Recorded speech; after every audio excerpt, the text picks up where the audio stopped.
Yes. Thank you very much. Good afternoon, everyone. Today is Thursday. It's not Tuesday, it's Thursday, March 23rd, 2023. And then this is the regular council meeting for the town of Rocky Mountain House. I'd like to call this meeting to order. Is there anything, before we adopt the agenda, is there anything that we wanted to add to the program today? The letter about the purple lights, could we add that for action? I printed it off, but I don't know if,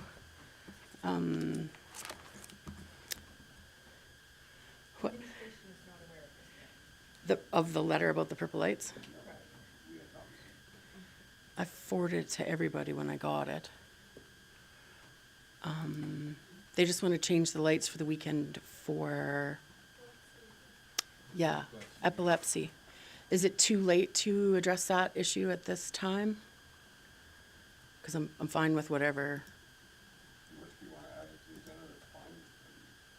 Just not aware of it. Okay. Yeah, okay. All right. So I think we could add it for new business or correspondence for action 8.5. Does anybody have a problem with that? Sorry, with us being away, I just only saw it recently. Is there anything else anybody else wants to add, any omissions or things on the agenda?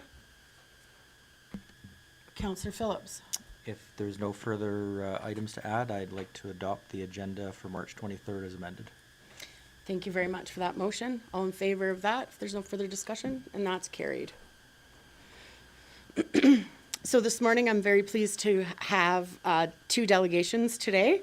We have the Rocky Museum with Alan Furlot and Kim Wise, and I'll invite you ahead to the chairs in front. And I forgot to tell you this part, but there's a mic button right in the middle of the microphone in front of you. You press the middle button, it turns red, and then we can hear you live on YouTube. That's right, that's right. Then you're live on camera. Thank you very much for coming. I guess I have a question before we start. You can turn yours on and both leave them on. Does you people have the PowerPoint presentation that we have? Yeah? No. Okay. Would you like There you go. Technology.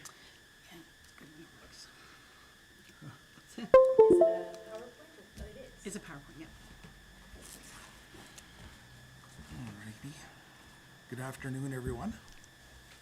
I'd like to thank the council for having us here. Our concern with the proposed pump track part is the increase in traffic in an area that is already very congested. The most recent example of the congestion is when the Clearwater County held a public information meeting at the Municipal Development Plan on February 21st of 2023 at the Lusapa Community Center. There were 300 people in attendance, and they will double park in the museum's north parking lot. Members of the spinning group they have their meetings downstairs drove to the north door and couldn't find any place to park and couldn't get into any of the lower level of the museum for their regular meetings. And some of the people attending the county meeting parked on Main Street to walk to the community center. Okay, that's if the council is not aware of this, I would like to remind the council that the Santa dump traffic is a steady flow in the summertime from May to the end of September. Also, some walking path users like to park on the west side of the museum. That's their thing.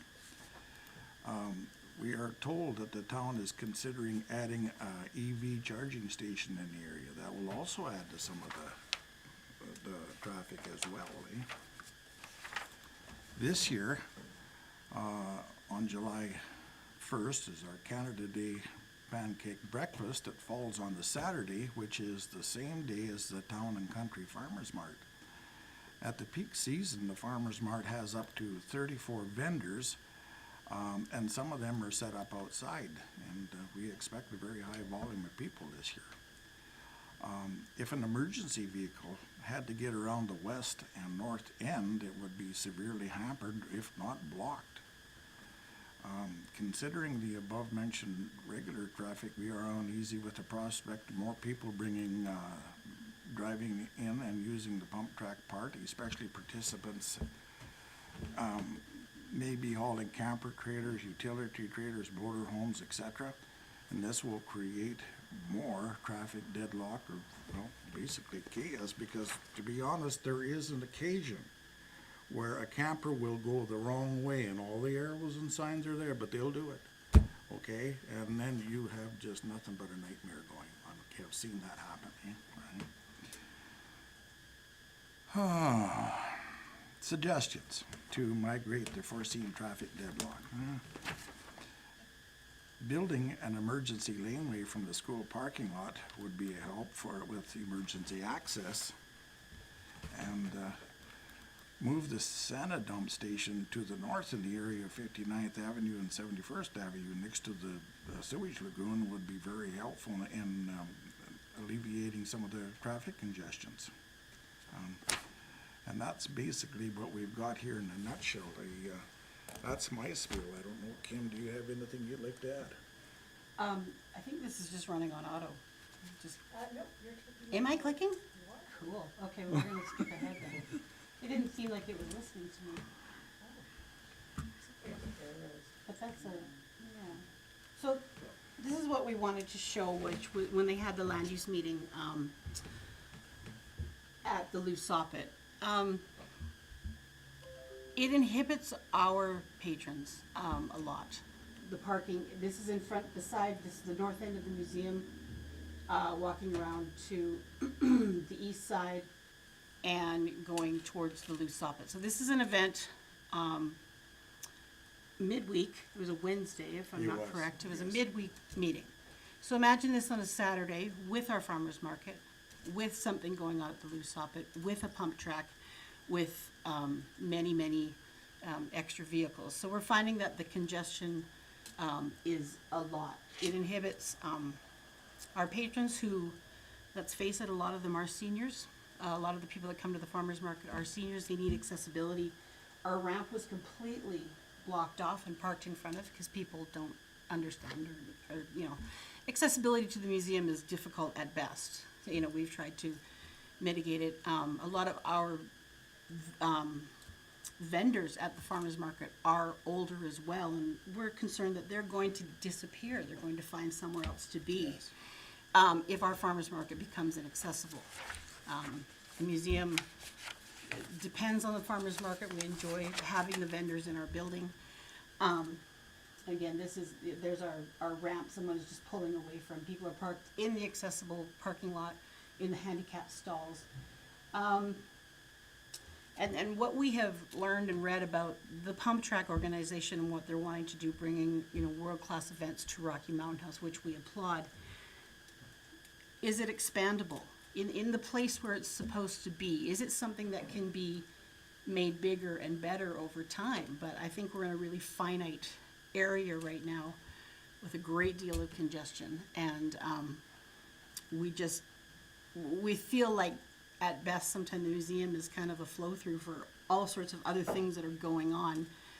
Sandy Dump, as Alan mentioned, and this is just going to extend the problem and make it more congested and inhibit people from coming to the museum, which is our biggest concern. It's a very limited space, and we don't think that should this take off, should this become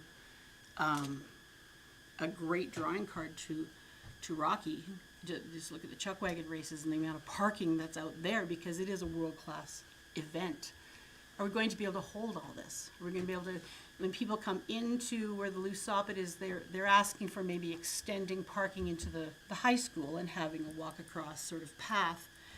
When I drive in there as a local, I don't know to go left and around and back and forth to get into that parking lot. I just go, I mean, I've gone to board meetings and gone the wrong direction a few times myself. And I live here. So those are our concerns. We have, emergency access, which is difficult now and can be very congested and very concerning. So we're looking for solutions, other places to put this, I don't know what you would call it, this track. Yeah, your other solutions, or have some kind of a system where we could have traffic flow that would work in where we're at now, okay? I mean, definitely, we can't just open the gate and let everybody have at her, because it would be a real rodeo, to say the very least. And another thing that's gonna add a little bit more congestion here is, through the course of this summer, we have our funding and we are going to move ahead with putting in our log cabin in there. And if everything goes right, we will also have a donation by Chester Sands, a building and all his trophies in there as well. Now, the cabin for sure, okay, log house for sure, but And that's gonna add to the congestion through the course of the summer as well. I mean, it might not be a whole bunch, but it will add some to it, okay, And we have our pancake breakfast, we have our summer camps for kids that come. All of those things create traffic, all of those things create congestion, and again, if it's not easy or accessible for people to come there, they won't come, and they will find somewhere else Yeah. to be, and we feel we'll lose, if it's a busy Saturday and we have an event going on at the pump track and it's chaos, it's like when you drive past a Tim Hortons and the lineup's too long. You Go to the decide, next do one. I keep going? Do I stop? And some people might just keep going, and we don't want that to happen. So these are our events that we do at the museum, which include traffic, include community involvement and community showing up. Again, a lot of seniors, a lot of families, and we want to continue this and to still have accessibility. Our parking is extremely limited as it is, so we're covetous of that. We want to protect it. That's our goal. And that's the end of it was doing its on. It didn't need me at all. That's fine. I'm clicking away as it goes. Did you want to go back to any specific slide on your presentation that you think you wanted to highlight, because it was automatically doing its thing? Or No, that Okay. was an overview basically of what Alan is saying, and we have met as a board. We have contacted the farmers market, their concerns as well. Yes. So we're just representing our concerns about this proposal of the location of the pump track. Like, make no mistake, the pump track in itself is not in question. We're not against the idea, of course. The location or the accessibility needs to be looked at, I think. My statement here was, it also relayed the concerns of the people in the farmers market, because I asked them for their input before we got here, sort of a thing.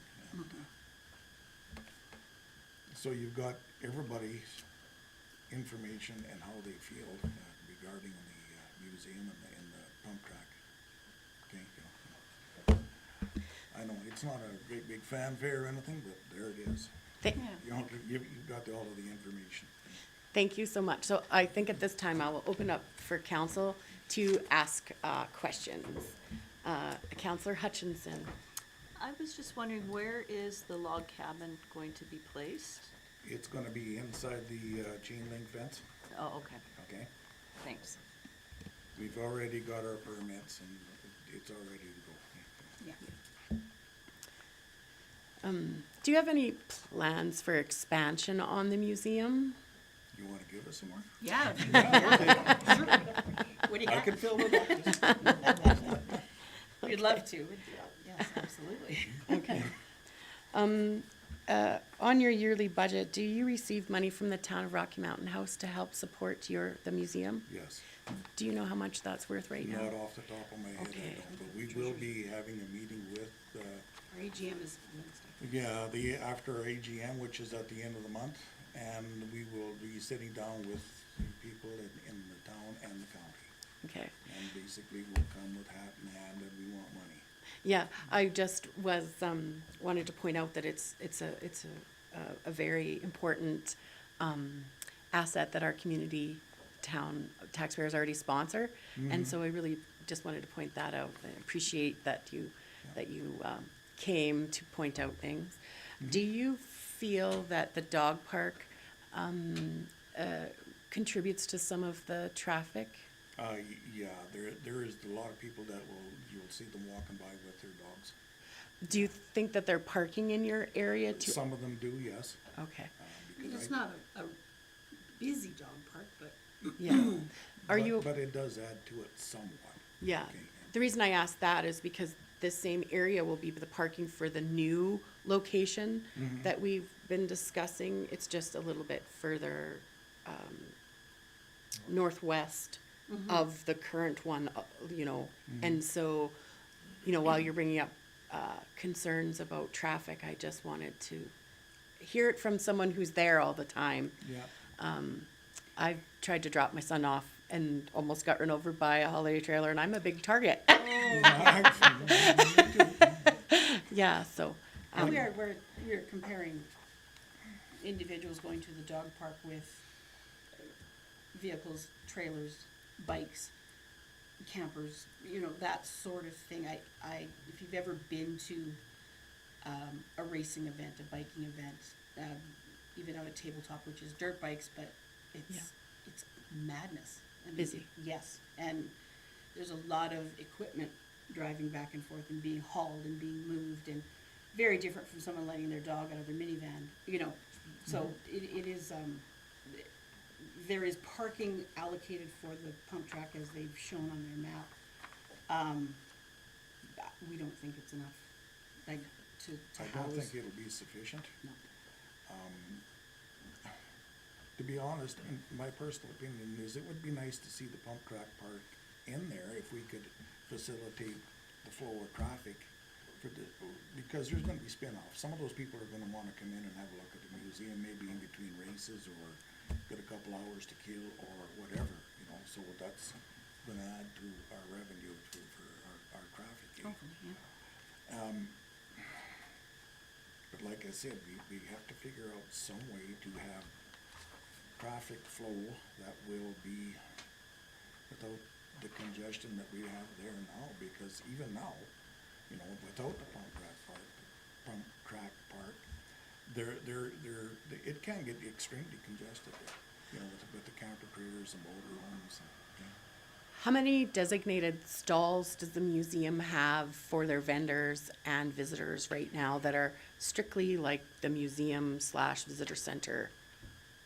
You mean as far as parking? Yeah, like not at the community center, but like in your own, In our own parking lot? Yeah. There would be, this is a guess, okay? There's probably about, up on top, there would be 30, and then there would be a few more down below. If you park them as they're supposed to be parked and as they're marked off, you would probably have up on the upper level, you would probably have about 30, and then you'd have a few more down below. some, like, for example, when you host a farmer's market, you're already impacting the parking at the community center and Yes. possibly the rec center to Yes. even just accommodate your vendors Yeah. that are participating, in that. The bottom level parking down there, when they have, they're full, there's about 34 vendors altogether in total, okay? So when they have a full house there, there's about, there can be anywhere from 4 to 6 vendors outside, all right? And that pretty much fills up the entire lower yard down there, so anybody that comes, normally will have to park up on top and then they walk down, okay? That's what they do, okay? Okay. Do we have any other questions for the delegation today? Seeing none, I just wanted to say thank you very much for bringing this to our attention and your presentation and your work to get it organized. And Alrighty. thank you so much for all your work on the museum. Thank you. Thank you. So so moving forward in the agenda today, we have another delegation. It's a citizen, and I'd like to welcome Gerda. I'm gonna have trouble with your last name, even though I should know. Is it Gruthuysen? Gruthuysen.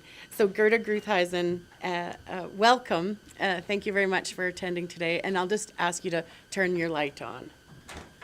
Great. And for council, there was a piece of paper handed out that says free assistance program that is for our review for this delegation.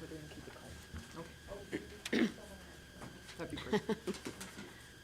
Super, thank you. Okay, I'm here on behalf of the Ukrainians that are coming into our community. I'm one of the host families. From what I understand from Rocky Learning Center, there's about 9 families now that are living in and around the Rocky Mountain House area.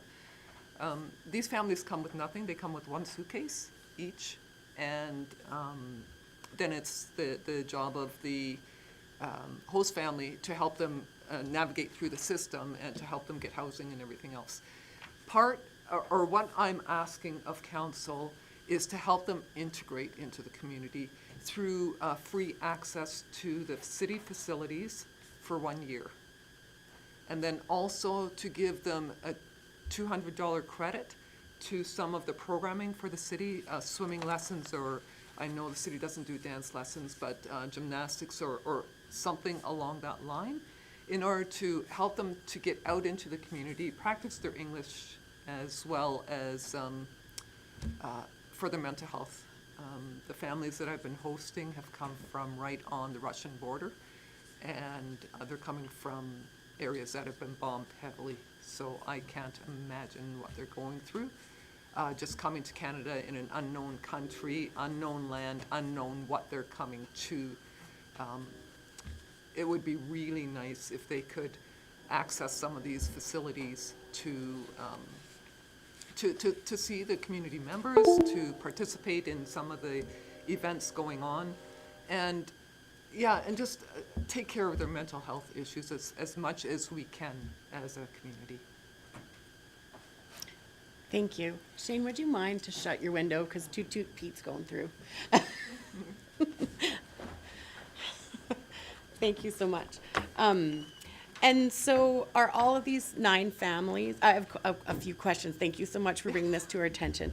Yeah. Are all 9 families, like some will transition out and move to other communities? Yes. Do you, I know that you have one specific host family, because you've had a few go through your home already. Yeah. And they're planning on staying permanently. Yes.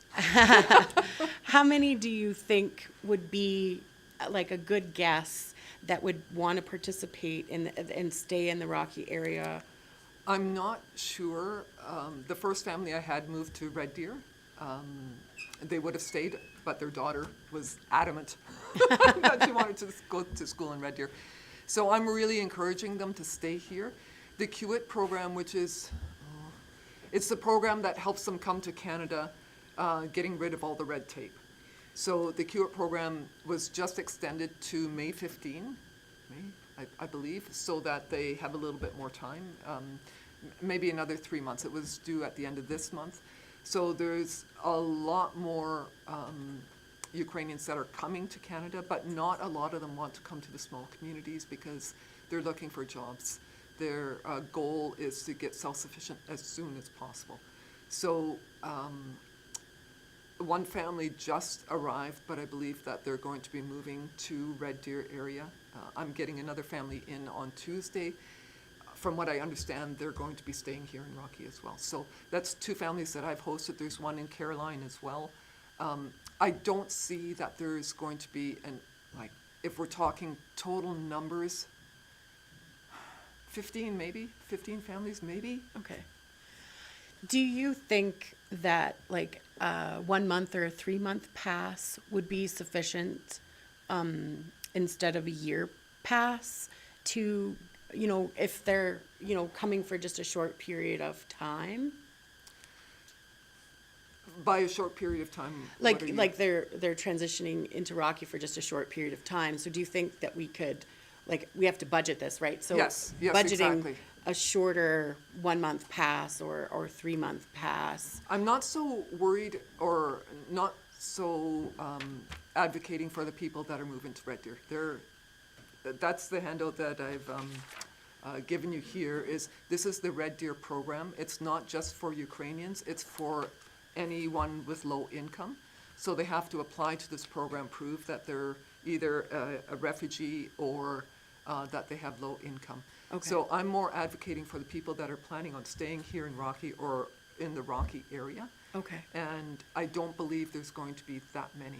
okay, Many of them are looking for jobs within the oil industry, and for those people, they will probably stay here, but most of them that are coming through, they want to go to the big cities. They don't have trust in the smaller communities that they can get a job. oh, okay, So, yeah, when I say 15, that's very high. okay. Thank you so much. Did anybody have any other questions for Gerda? We're very content today. That's great. So, again, my request is for 1 year for the people that stay in Rocky. Okay. And a $200 credit towards any programming, swimming or dancing or gymnastics or whatever programming there is, so that they can Integrate. integrate into the community. Okay. Thank you so much. I really appreciate your Thank you. time. And like I said, you're welcome to stay, or you can carry on with your day. Thank you so much for coming. Thanks very much for at least considering it. Thank you. So I will move forward on the agenda. 4.1, to adopt the regular council meeting minutes of March 7th of 2023. Is there any, Councillor Hutchinson's? Under 17, closed session, we have Counselor Ald was in attendance, and he was not in attendance on closed session. He wasn't here at all. Not at all. So having said that, just, what am I doing? Making Make a a motion to motion accept to as accept. amended. To accept the meeting minutes as amended. Thank you. Was there any other discussion on this 4.1? Seeing none, I'll call that to a vote. All in favor of the motion? And that's carried. Thank you very much. Moving to 4.2, to adopt the revised regular council meeting minutes of February 21st, 2023. Any discussion on that item? Okay, so then I'm looking for a motion. Councillor Shippold? Also move those minutes as circulated. Thank you very much. No further discussion, sorry. I'll call that to a vote, and that's carried. So 5.1, the delegation business from the Rocky Museum. I would like to make a suggestion that we move this topic to a committee of the whole, so we could have further discussion on it. So that would be my recommendation, but I'm certainly welcome to have more discussion today. But I think it's seeming to be like a bigger discussion about the parking. How does everyone else feel? Do we want to discuss things today, or would it be easier to talk at a committee of the whole and then have a longer, more detailed discussion? Councillor Boniface. Thank you, Your Worship. Yes, I would agree, move it to a committee of the whole meeting, give us more time. I think it's gonna take some time to discuss this one. Does anybody feel opposed to putting it to the committee of the whole? Councillor Shippold? I'll also make the motion, and we move this agenda item to the next available time slot on a committee of the whole, whenever that might be. Your Worship, I know our April 11th agenda is quite full for Committee of the Whole. We have delegation, I'm sure it'll take probably an hour, and then we have a few other ones, so the next one would be May, or we could add it, and it'd just be a long evening. knowing summer's coming and these people came forward, I think we should add it to the agenda, unfortunately, and extend the time of that meeting. Just, so I have a second question actually on the same topic, and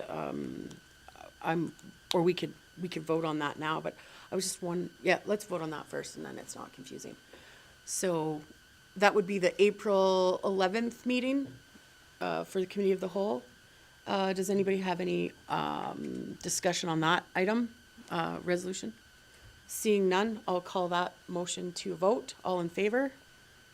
And that's carried.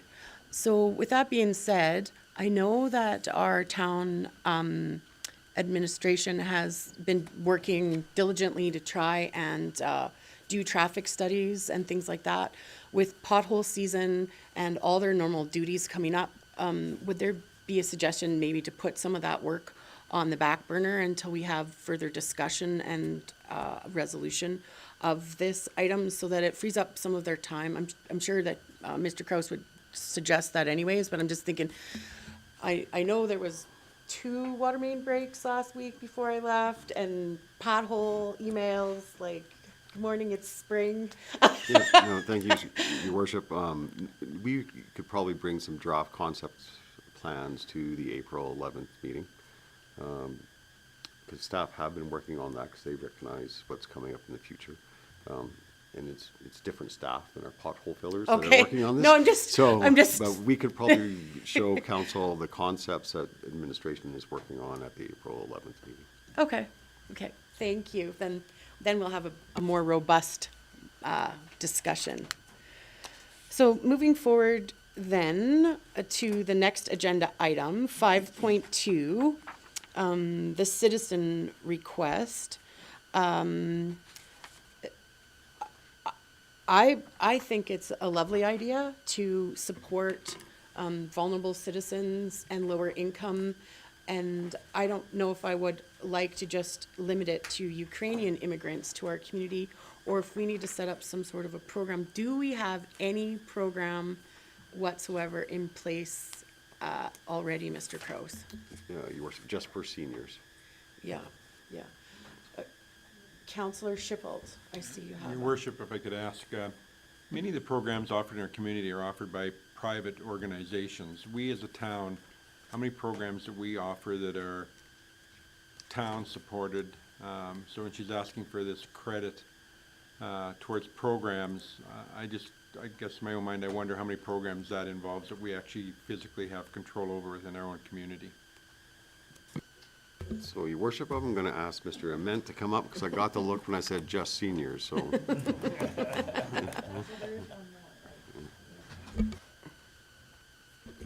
Good afternoon, Council. Yeah, I guess to answer some of your questions there, we have obviously our programs to support seniors, but we also have, for the pool, we have the AISH. People who are on AISH also can qualify for a 3-month membership to get them introduced into the facility there at the pool. I do occasionally get requests for gift certificates or those types of things for these types of things. In my opinion, it's a lost leader. You can give them, it's not really revenue because typically they wouldn't be purchasing a pass anyways. To give them a pass to use our facilities, which includes access to public swimming, public skating, those types of things, fitness classes. And speaking to Councillor Shippold's question, we don't do a lot of those other, we offer swim lessons, but again, that's not included in our annual family pass. But the annual family pass gets them into the facility should they choose to come. It's a matter of, you're allowing them the access, but in the end, it's up ultimately, are they going to utilize it? Does it take a lot of revenue out of our pocket? If we didn't give them, they probably wouldn't be coming anyways, considering the financial situation many of our immigrants may be in. Thank you very much. Answer some of your potential questions. Thank you very much. I appreciate your answer. Councillor Hutchinson. We also have available, Yeah. there's the the Toonie Swims that are sponsored by the community. There's free skating as well that happens, and the kids all utilize it through the schools, swimming and skating as well. Yes, the schools come and use the facilities, so when we talk about swimming lessons, the kids that are coming through the schools, they're getting swim lessons that way. The other amenities, like you talked about, the Toonie Swims, we have sponsored swims, sponsored skates that are free to the community at any time. The Toonie Swim, again, often those are sponsored as well. So we try to accommodate making our facilities accessible to those with low income or just want to come and try the facilities. If I could comment, because I have a school-aged child, I'm sure that your block of time to accommodate all the schools in our community is a significant amount, but it turns out to be only three or four classes for skating a year per child, and same with swimming. It's just 3 times they go. So I know that we're offering the schools a big block of time. I would sure like the schools to do it differently, so that one year they go swimming for like a period of time that they could actually learn something or enjoy it. But and I know we give the schools a big blocks, but it just for each individual student, it's only 3 times about. I see that just so that you know, Councillor Hutchinson. Councillor Auld, you had a light on. You mentioned the AISH program. Is that strictly through the pool, or do we offer that through the rec center as well? Right now, in our rates and fees, it's only for the pool. Just for the pool, okay. Councillor Phillips. Just further to what Councillor Schiffel to talk about, I think the ask is kind of 2 components. There was the town facilities, which would be, the arena, the swimming pool, some of the classes we offer. The other part of that ask was things like gymnastics or karate or dance classes or yoga, which the town doesn't offer. Those are all private enterprises that offer those. So, if we do go down this path, I would think we'd have to limit it to town-only courses, because the other ones are all private enterprise. Councillor Boniface. Thank you, Your Worship. When the Parks and Rec guide comes out and there's all those options in there, so I sign up for one of the cooking classes that is offered in Parks and Rec. I'm paying Parks and Rec, not the individual teaching, correct? Yeah, we as part of our registration fee, Right. cover the cost of the instructor. Right. Yeah. So therefore, we could offer a $200, here's a $200 amount of money, and if I wanted to sign up for the cooking class, that would just be part of my $200, because it would go to Parks and Rec regardless, it's not the private individual, correct? Any programs that we are directly Right. putting So we- on, yes. So we even have yoga classes on the Parks and Rec guide, we have some fitness classes, other things available, correct? Yes, all of the fitness classes, all of those things are included in the annual membership. If somebody buys a 1 month, 3 month pass, they don't get access to all the free programming. So that's an incentive to buy the annual pass, gets you in the access to the public swimming, the public skating, the fitness classes. But I don't have to buy the year-long or even a 3-month, I can just attend one thing if I want, correct? We do sell individuals, but any of the free ones that are Right. included are included only in our annual pass. Okay, thank you. Just, Your Worship, I don't know if we clarified Councillor Boniface's question, but if you sign up for a program like yoga or something like that, yes, you pay the fees to the municipality, but then the municipality takes those fees and pays the private instructor. So There is a cost. there is a cost, yes. Yeah, as opposed to like a rec pass. That's the clarification. Thank you very much. Councillor Hutchinson? I appreciate the thought going behind this and wanting to support them, but I struggle with the amount of residents in town right now that can't have their kids go to swimming lessons. Or, I mean, you look at the list, the numbers that were through Santa's Anonymous this year. You know, I think everybody's struggling, and I'm just kind of on the fence as to, we offer it to one group, but we don't offer to another immigrant family that's come to town and they're new to town as well. And I also wanted to say too, the library has a ton of free programs that, you know, are available to anybody to go to. So that's an option for getting involved in the community with the new families. Thank you. Counselor Phillips. Yeah, just looking at this, I think if this is a path we're going to go down, we need to be inclusive for, you know, more than just refugees, you know, more like the Red Deer program where it's, you know, refugees or housing authority tenants or guaranteed income support, just so we're not favoring one demographic of the community, just to make it fair for the entire community. Counselor Boniface. I would agree with, thank you, Your Worship, I would agree with Councillor Phillips and that, to make it not like inclusive and to look at something further. But I would like to add, there's a slight difference, coming from a war-torn country where your home's been bombed out and, like the lady said, you've left basically everything you own behind and walked out with a suitcase. It's the living in Rocky where life is actually still pretty good. Nobody's trying to shoot at us, actually. Yeah. So it's a small ask, and it could be granted for this small ask, but in the meantime, we could take a look at going further this when next time we get together. I can't think of the word of it, but you know what I mean, when we go into Drumheller, that kind of a idea where we can start looking at it and not being inclusive, get everybody in there and do something more like a Red Deer program.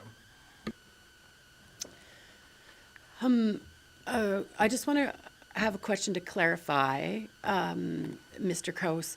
So if we offered a free 3-month pass, it wouldn't actually, would it be recorded as a budget item?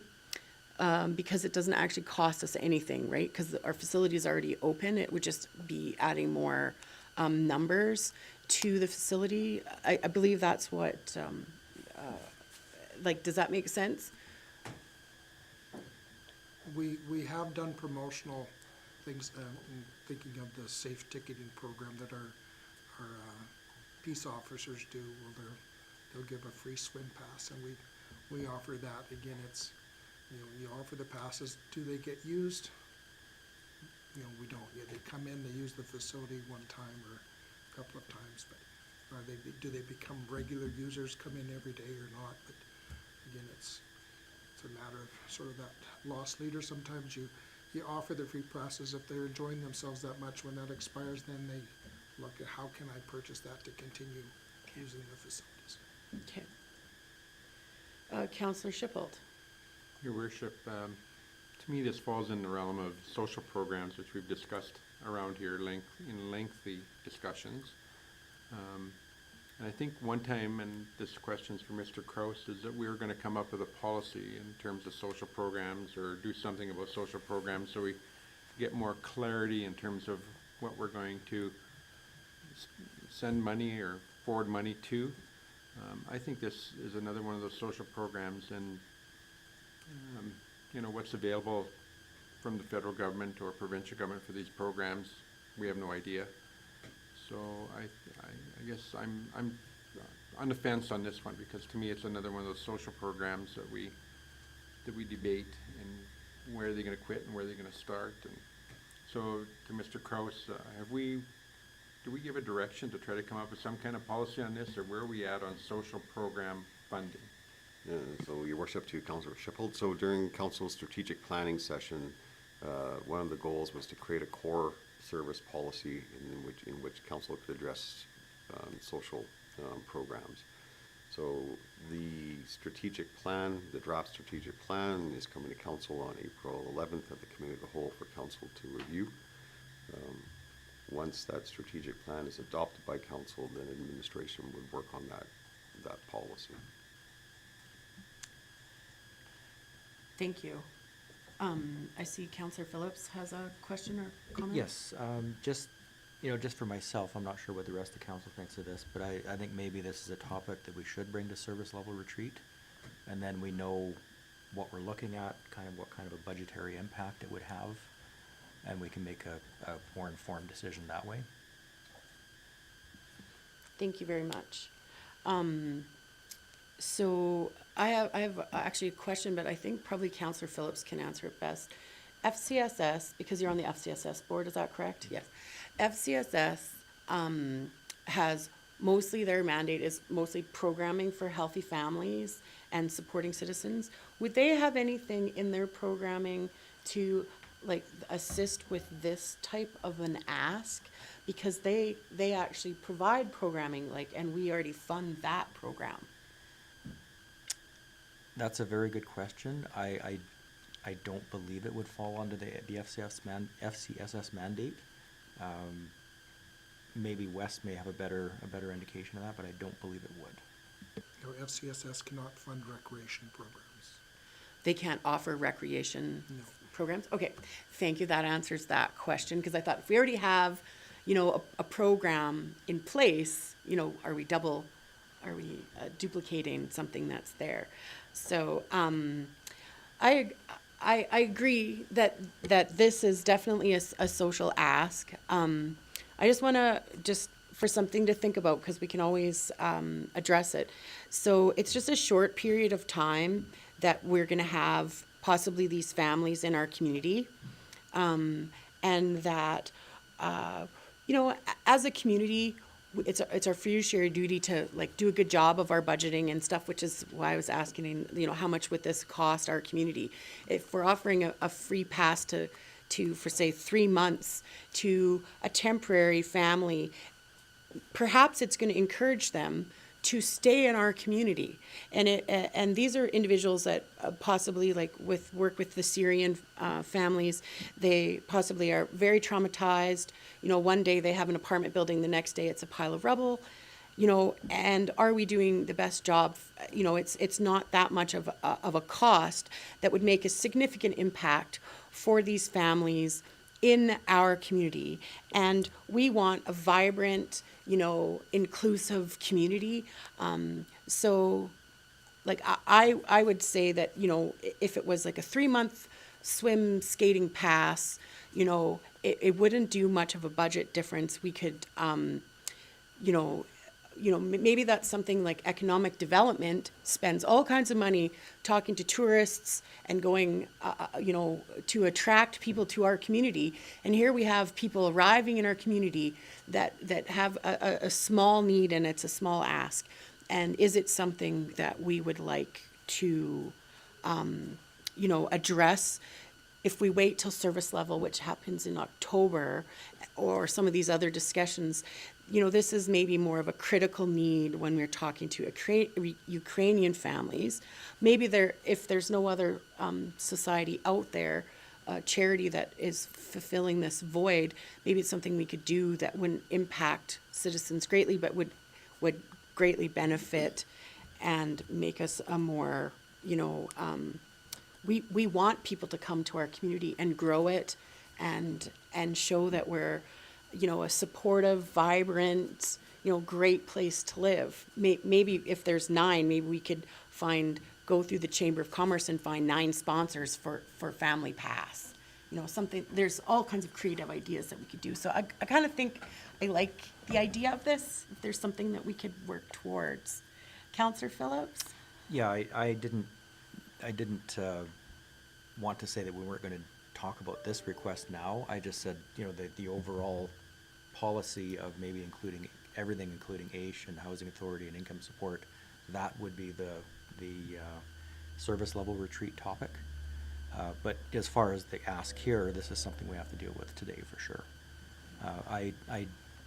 Personally, I think a 3-month pass wouldn't be out of the question for families like this that, as Councillor Boniface has said, have been completely disrupted from having bullets shot at them to now being traumatized in a different country. So I would not be opposed to maybe a 3-month pass, but I do believe that the overall topic should be brought to service level retreat so that we have something in place so that this happens again, now we have a policy in place.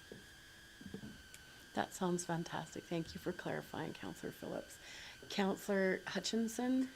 So just for clarity, a 3-month pass, if they have children, is only going to give them access to the swimming pool at this time? A 3-month Rocky Pass or Recreation Pass gets them access to all the facilities, just not the program. So they can use the pool for public swimming, they can use the arena for, skating in the summer, or we do have drop-in, free play on the surfaces in the summer. Last year we had pickleball, right? Yep. Yeah. Yep. So it is just, the 3-month pass doesn't get him into the fitness classes or the other program, the yoga and those types of programs. It gets them access to the facility. If they want to come to public swimming, they can. If they wanna- They could also go to the gym, correct? They can use the gym, they just can't participate in the structured classes.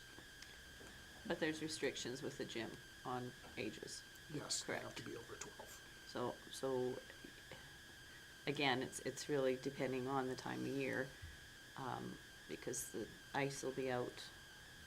So it's, like I said, limited. For the most part, it's just a swimming passes is what we'd be giving them, because we have no other options. And the gym, right? Because I can see a couple, right, that would be coming, a man and a woman our age or younger, might benefit from leaving the house and doing some physical exercise, especially if they've been traumatized, right?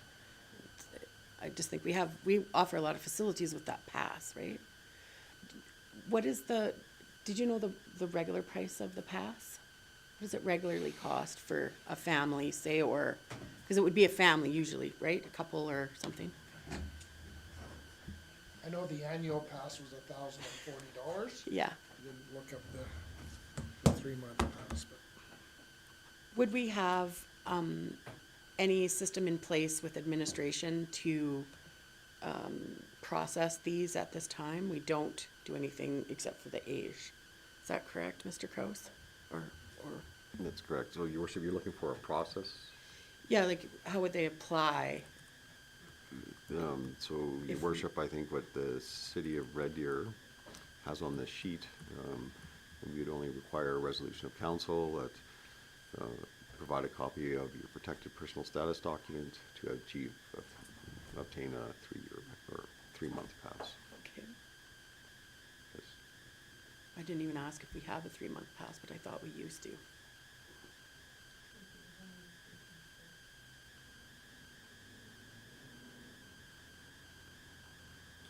$600.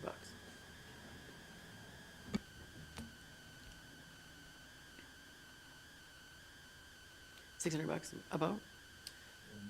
183 times 3. No, that's monthly, right? For 30 days?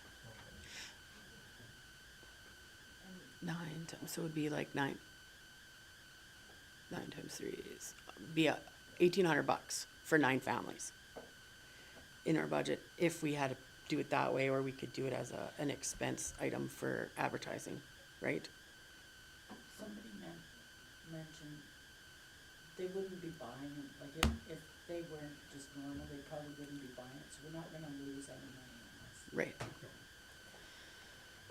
So I would like to make a motion at this time that we offer a 3-month facility pass that includes the swimming pool, the skating rink, and the fitness area, doesn't include any classes, to Ukrainian families in their time of emergency, and they would apply to the swimming pool, Just to guest services. to guest services, and it would be processed that way.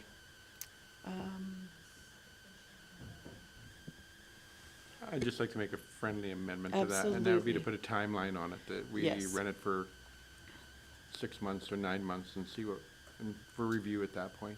Yeah. If possible. That sounds definitely fine to me. Are you looking at 3 months or 6 months, or what timeline? I don't know, maybe 1 year? Okay. That, if we did it till October when we do service level review, that would be 6 months-ish. And then we could address it then when we do all the other stuff. Does that sound even better? Your worship, that sounds much better. Yeah, Gives us a reason. yeah, right. Oh, thank you for putting it up there.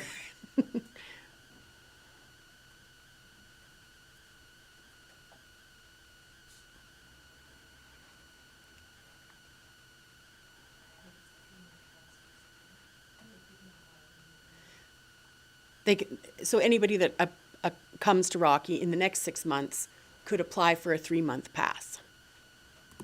That's to clarify what our motion is.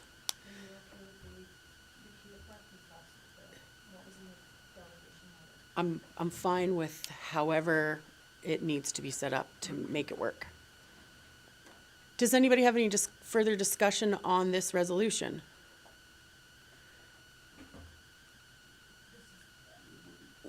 Yeah. Did you want to do the second one? Yeah. So with no further discussion, I will call this motion to vote. All in favor of this motion? Any opposed? And that's carried. Thank you very much.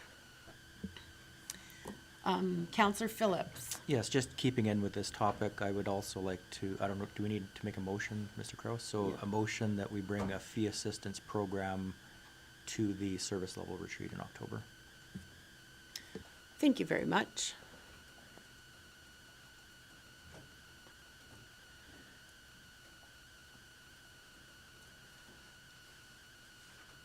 We don't have to say anything about reviewing this thing, right? No, it'll be looked at. Okay. Thank you very much. Any questions or comments about that motion on the table? Seeing none, I'll call that to a vote. All in favor of that motion? And that's carried. Thank you very much. So moving forward in the agenda, we are now at old business, the RFD for racial discrimination and anti-racism policy 6.1.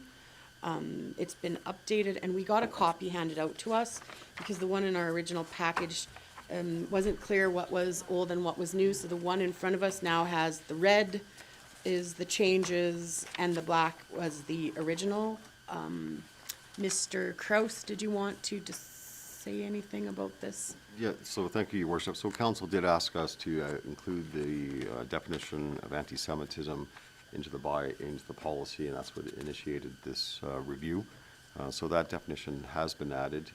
In review of the policy, it actually didn't have a procedure of how to deal with complaints, so it now has been added to the policy, and that's what majority of the changes in the policy is just how we handle a complaint.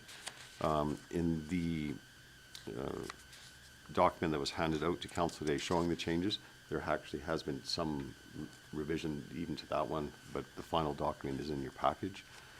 This one actually had administration handling a complaint against council, and we advised legal that we're not comfortable with that, so if there's a complaint against a council member under this policy, council actually deals with that complaint through the code of conduct bylaw. Other than that, I think the most key point of this policy is you have to remember this is only for town staff and in town facilities, so it does not apply to the public unless they're in our facility, but under this policy all we can do is ask them to leave. We don't initiate obviously an investigation because now we're going into the criminal code. So. Right. Is there any questions or comments or discussion on this policy?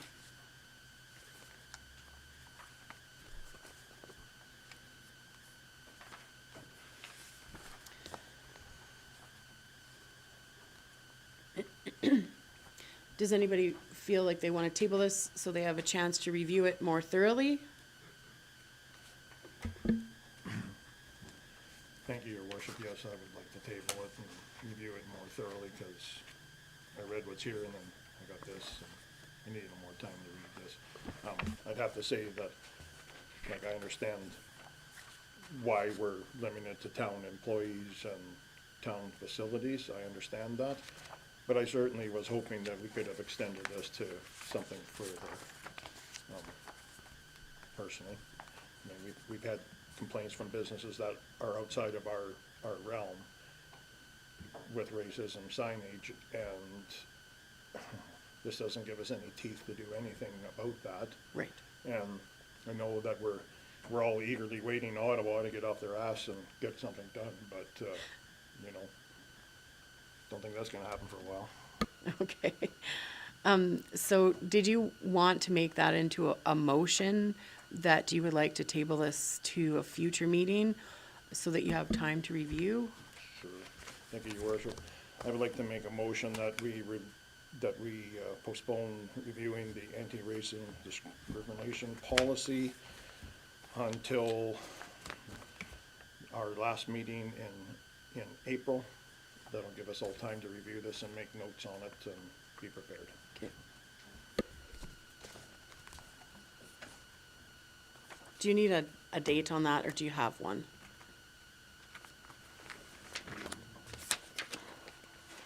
They'd be April 18th.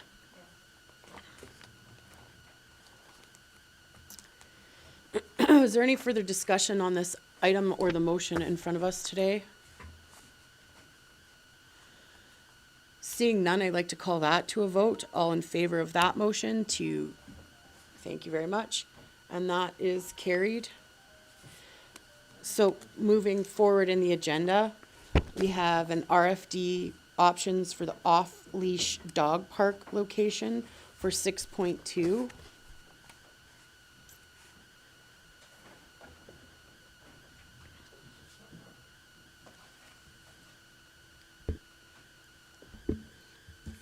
Good afternoon, Council. Good afternoon.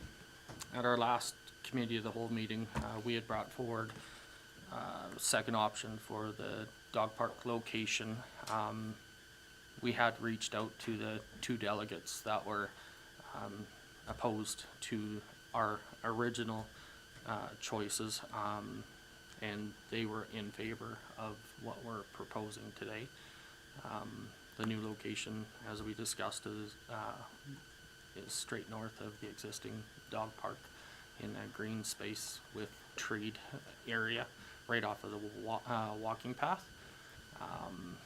So today we're looking for direction on what council wants to do. Do you feel that the parking issues that were brought up by the museum should be addressed?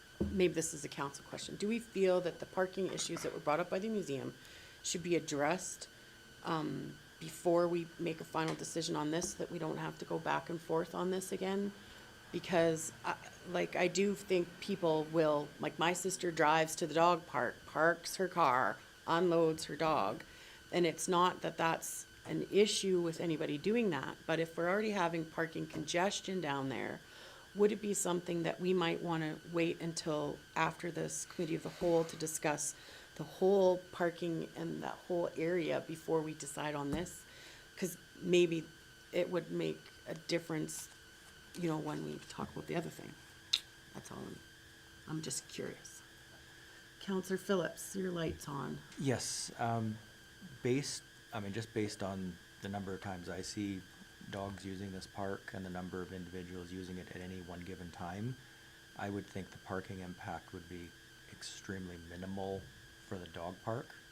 The pump track park is a different topic, but the dog park itself, I think, from a vehicle point of view, would be very minimal. Do you think if we have to change the location of the pump track park, that we could save our money and put the dog park where it currently is just like a question I'm gonna put out there, because I hate to make a decision on this, you know, like we've made decisions and then we're still getting more information. I just hate to make a decision then go, oh, we don't need to do that now, let's move it back to here. Like, should we just kind of work through the whole process of the whole area and parking and impacts before we decide on it? Councillor Hutchinson. I don't think that's necessary. I think staff has a good, starting point already. You know, what was discussed on additional parking and looking at the, you know, even the school parking with the bridge access across, and I think that moving the pump track at this point is out of the question. I think the dog park is what they requested and a good location, and I don't see that there's an impact on parking. So I'm gonna go around the room, because I think Councillor Boniface, would you like to comment? Thank you, Your Worship. I agree. We've gone around and around on where we're putting the dog park, where we're putting pump track. We want to have a pump track, but we're certainly getting pushback from our community, not about a pump track, but about location. I mean, it's not just from the delegation we got today, it's from other citizens that have a concern. It's not going to hurt if we're going to do this at the committee of the whole next week. It's not going to hurt anything to get all our ducks in a row before we go make a decision that we have to turn around and vote on again to make another decision. Just get all the information compiled and make the best decision we can. Thank you very much. So I'll go to Councillor Ald now, because he hasn't spoken on it. Well, this dog park location has been approved basically by everybody. The parking where it was before was not an issue. Everybody wanted something they could walk to. One of the main reasons why they wanted it on the walking path. I think we go ahead and make a decision on this and we can move forward with it. Thank you. Councillor Phillips, did you comment on this yet? I did, I just have a further comment. You know, in talking about if we just talk about the pump track park on its own right now, I mean, we have selected that location, and it's been that location for a very long period of time. The engineering drawings, the detailed costs were all based on that location. Should we somehow change locations, now all of that work is for naught, because now we will have a whole different set of drawings that would need to be done up and a different set of costing. So is there going to be an issue with parking? Potentially, but I think we can mitigate that by the committee of the whole meeting that we're gonna have and look at options that we have for parking. The new pump track park does have additional parking in its drawings itself. So I think that's just my 2 cents, that we've chosen location, we spent the money to do the costing and the drawings. I don't think changing that location is an option at this point. Correct me if I'm wrong though. Okay. Thank you very much for input. Councillor Caprero. I agree with Councillor Phillips and Councillor Hutchinson, just in that I don't think the location of the pump track really needs to be discussed to move. Everything's been done for where it's allotted to go. So walking path, I think a lot of people will walk their dogs there. I know there's the odd one who will drive or what have you, but I think overall, I just can't see the parking for that being a big topic right now, or a big concern, I should say. Thank you very much. Councillor Shippold. Well, the unfortunate part is we're trying to shoehorn a lot of amenities onto a small area, and we're gonna run into, people conflicting with people, unfortunately. I think that if we can get a road system straightened out, that could be a benefit. We're not gonna get more land in that area. What we got is what we got to work with. So, and if everybody at this point is feeling comfortable in locations, and yes, there's been money spent. I think maybe a long time back when we looked at an area outline plan for that area is when it should have maybe been addressed. At this point, we're in progress and can't basically turn the ball or turn any of those programs back. So I think we're sort of compelled to do what we're gonna do, and understanding that if we're gonna shoehorn in anything else, like a car plug-in station or whatever, or another, dump station, we're gonna be complicating the situation even more so. So, I don't know, I think we have to be very aware as to how we move forward on that property, and if there's anything we can eliminate might be the answer, and move to another location that's not as critical to that area, and it's not a structure or whatever. So at this point, I'd be prepared to move forward understanding that it's not perfect, but it's sort of where we're at. Counselor Alt, did you have a further comment? No, if there's no more questions for admin. Oh, I haven't had a chance to speak yet, sir. I'll just put you on hold for a second till I can speak. Okay? So, if there's no further comments, I would like to address. I think that the whole area needs to be resolved with parking, and like they're talking about holding events there that would be like 3,000 members attending world-class events, and there's no way that there's parking there. I'm not suggesting that we move the pump track park because the work has already been done, but I just think that we need better planning and looking at all of the aspects of the whole area. If we were going to do this ourselves and not go through a community group, we would have public meetings, we'd have a lot more budget connotations to it. I think we have some time, as their last meeting with us said, you know, that they're not quite at their halfway mark of their fundraising, and you know, they're looking at some grants and things, and I really want to be sure that we've looked at everything in a really good planning way before we just decide on things, because it's going to be a domino effect. You know, we put it here, and now the domino effect is the dog park has issues. Are we going to give the museum issues? Are we giving the visitor information center issues? Are we giving the sewer issues? You know, we haven't even looked at addressing that our community center is in badly need of expansion to fit our community. And, you know, that would require more parking and additional space for that area. We also have a brand new spray park that's using the same parking facilities of the community center and the museum to access that.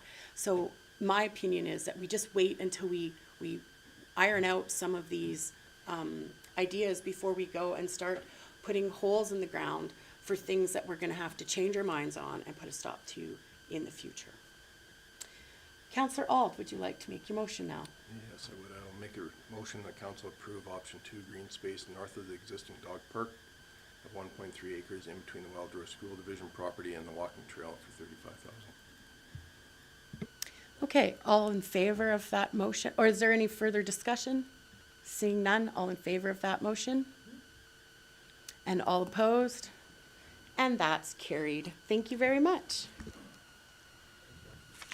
Thank you for your work on that. I appreciate that. So 7.1, new business, notice of motion. 1:32. Okay, we have time for this before the break. So we never addressed seating arrangements. Some councils will do seating arrangements for their locations around the council chambers table. And usually we have a discussion at our annual review of committees, but because Councillor Shippold wasn't on yet, we didn't address our seating arrangements at that time because we didn't have any need for. But I'd like to point out that a lot of other municipalities have the deputy mayor sitting adjacent to the mayor in the meetings in case of the, I would not be able to attend for whatever reason. As for example, Councillor Phillips chaired one of the meetings when I was sick with COVID symptoms back at the beginning of last year.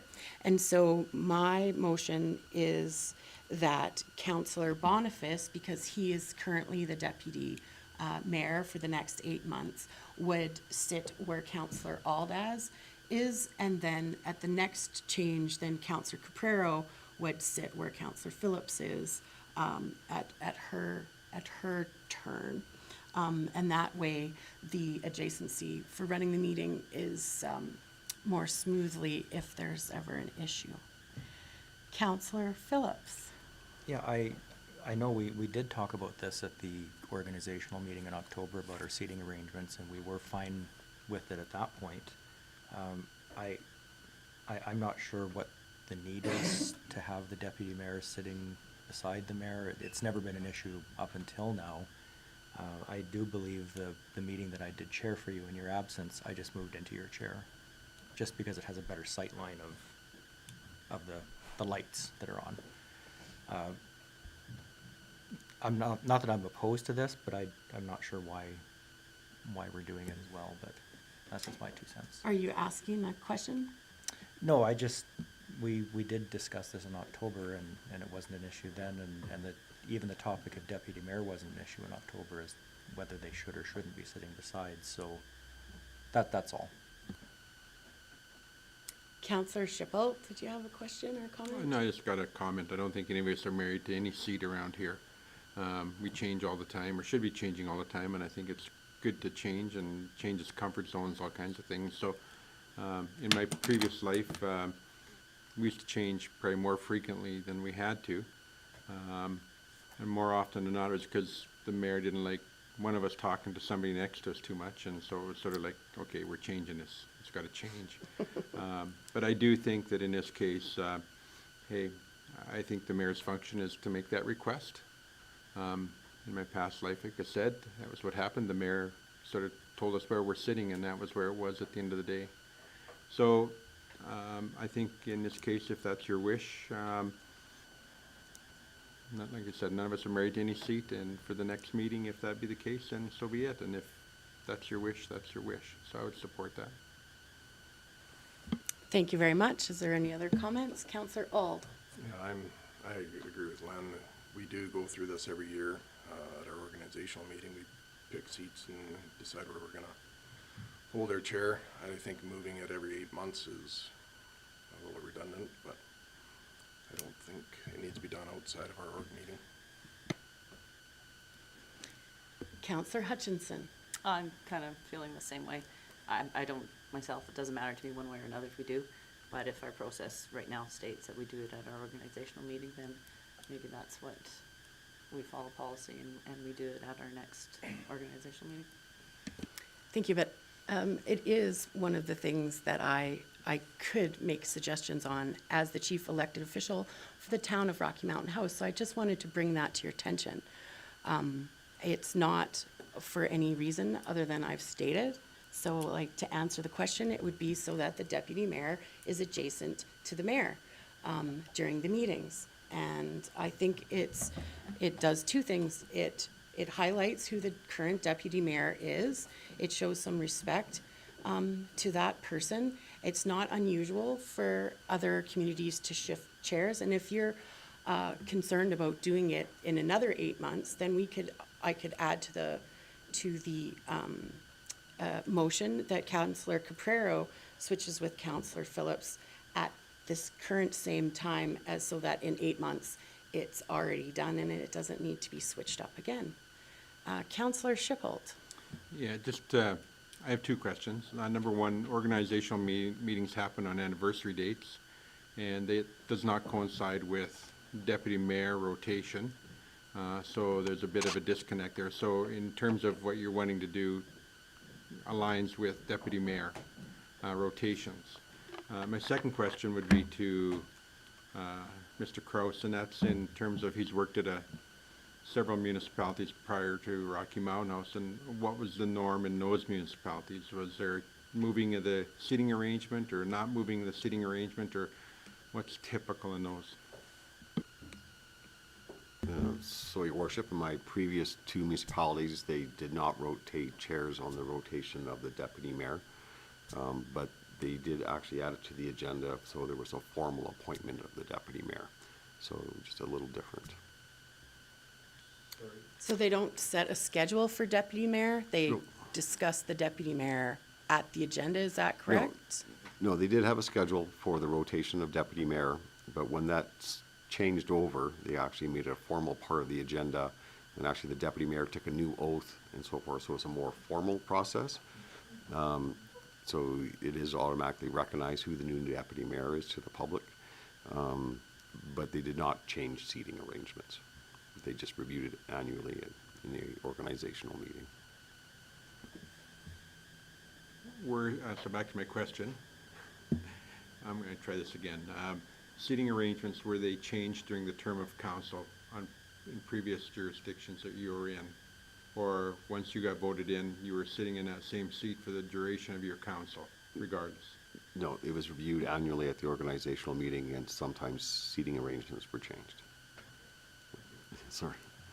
Yeah, because we had a by-election which added Counselor Shippold, we didn't discuss it because it happened before he was brought on to council. And then we did have a secondary meeting to discuss our appointments to committees. And so I'm still suggesting that I would like to see this change happen. I think it's good to change things up and acknowledge that the deputy mayor is now a new person and they sit adjacent, like some other communities do that. And if it wasn't necessarily in Mr. Krause's previous experience, doesn't mean that it doesn't happen in other locations throughout Alberta municipalities. Is there any further? Councillor Hutchinson. So is it going to, are you thinking it's going to be the chair to your left all the time? Like, is it going to be a set deputy mayor chair? I'm just suggesting that we try this to acknowledge that the current deputy mayor.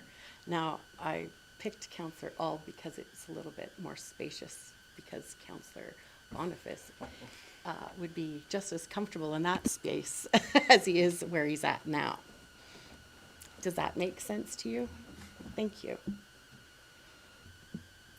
Councillor Shippold. So I just want to clarify, because you also made a comment that when Councillor Capero becomes deputy, that she would change places with Councillor Phillips. Yeah, so we could do that at the same time. So depending or- on what side you're at. So it's not always a dedicated chair.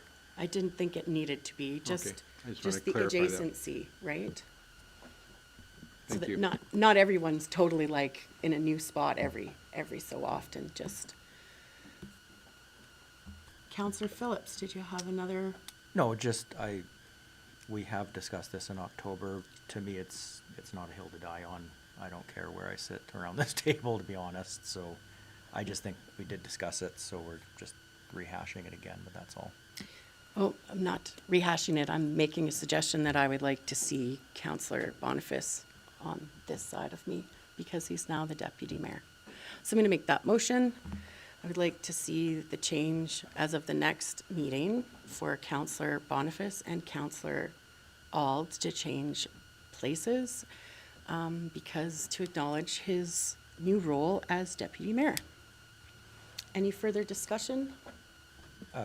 Maybe just a friendly amendment to that motion is if we're moving Councillor Boniface, maybe we should move Councillor Capero at the same time. I'm Just- fine with that, and then that saves a move in the future.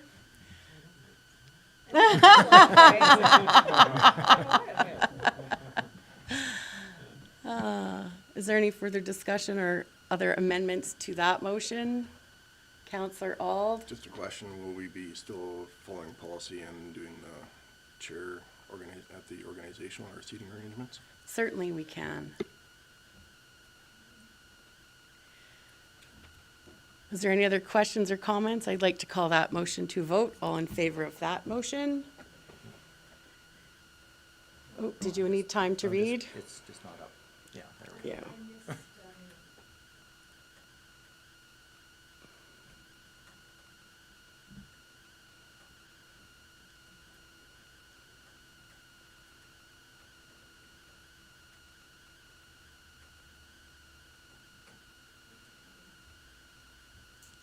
I'll read that out for everyone. Be it resolved that council change seating arrangements with Councillor Auld and Deputy Mayor Boniface to change places for the duration of the Deputy Mayor's term, and that Councillors Caprero and Phillips are to change places in anticipation of the next Deputy Mayor term effective for the next meeting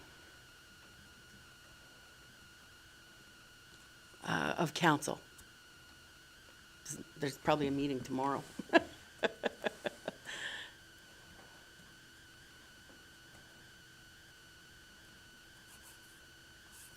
Councillor Shippold? Just, your worship, if I can speak to the motion. Yes. I'm in favor of the motion, and I say I'm in favor because I don't think anybody is married to any one given seat. And I think change is always good, stimulates things to happen, So in this case, I would support that motion and ask for everybody else to support a motion around this table for change. Thank you very much. So if there's no further discussion, Councillor Hutchinson. Just to Councillor Chappelle, it's not, in my opinion, not supporting change. I just feel that it's in the policy in an organizational meeting, and that's the time it should be addressed. That's my concern with it, that we're not following the policy.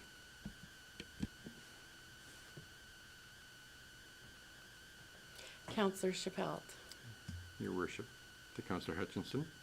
I think in this case, what's been identified is the change of deputy mayors doesn't coincide with an annual, with the annual review that happens now. And so to that, it may be worthy to change the policy if in fact the policy does not support that. To Mr. Kraus, I mean, if the policy supports it or doesn't support it, would be whether I vote in favor of it or not in favor of it.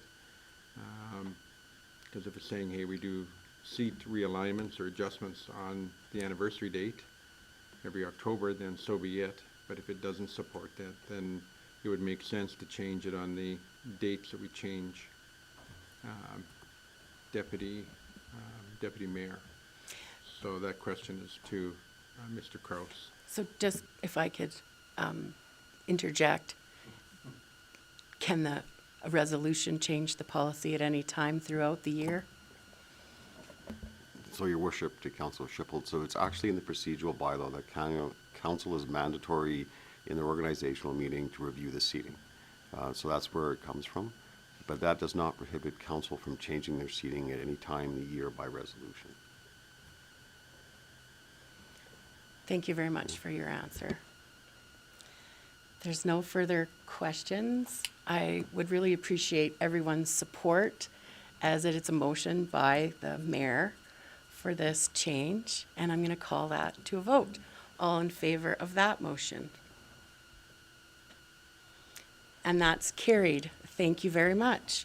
So now is a lovely time to take a recess. So we'll have a 10-minute recess so we can all fill our coffee cups. Thank you very much. We'll see you in 10 minutes.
Thank you very much. Welcome back to the March 23rd, 2023 regular council meeting. We are now at 7.2, the RFD, fees for criminal record check. Mr. Kraus, did you want to give us some background on that? Sure, thank you, Your Worship. So Staff Sergeant Dinsdale made a presentation to the policing committee reporting on criminal record checks and how time-consuming they are for their staff. And part of the problem also is people will apply for a criminal record check and then not pick up the criminal record check when it's ready. So it's wasted staff time in processing those criminal record checks. So he made a recommendation to the policing committee that a fee be charged for criminal record checks would help alleviate those persons not picking up a criminal record check that they requested. So the policing committee had several discussions on it, and I think Your Worship and Councillor Boniface can probably get into the discussions on it. So the policing committee did ask for this to be reported to council, to rise and report for consideration of council implementing a fee for criminal record checks. Of course, the debate is whether it's for employment or how does it affect nonprofit and volunteers. And the policing committee also recommended to council is that maybe perhaps some public engagement exercise goes first to get response back, especially from the nonprofit sector, if this would affect them. So, Thank you very much. That's exactly the conversation that the policing committee had. Policing is a large, important part of the services we provide to our community. And like Mr. Crow said, Staff Sergeant Dinsdale brought to our attention that it is a large impact on the work that they're doing, you know, to provide these crim rec checks for, you know, volunteers, and then so many of them don't get picked up. So if you put a fee on it, perhaps, you know, people would be more inclined. So, and as Mr. Kraus alluded to, our concerns were the public opinion of this, because it's always been a free service in our community. And also, like, how would it impact volunteers? Because, you know, volunteers are so integral to our community. They do so much work, and it would be a negative impact on them to have to go and pay a fee in order to volunteer for a service group. So we wanted to bring it up to council and thought perhaps we could do public engagement on it and get everyone's feedback on council. And feel free, Mr. Councillor Boniface, to add anything I've missed. Some of our main concerns also, if we go forward, was where do they pay and how do they pay? And so I wanted to open that up. Councillor Phillips. So this topic goes back to my days on the policing committee. It's been an issue ongoing for quite some time.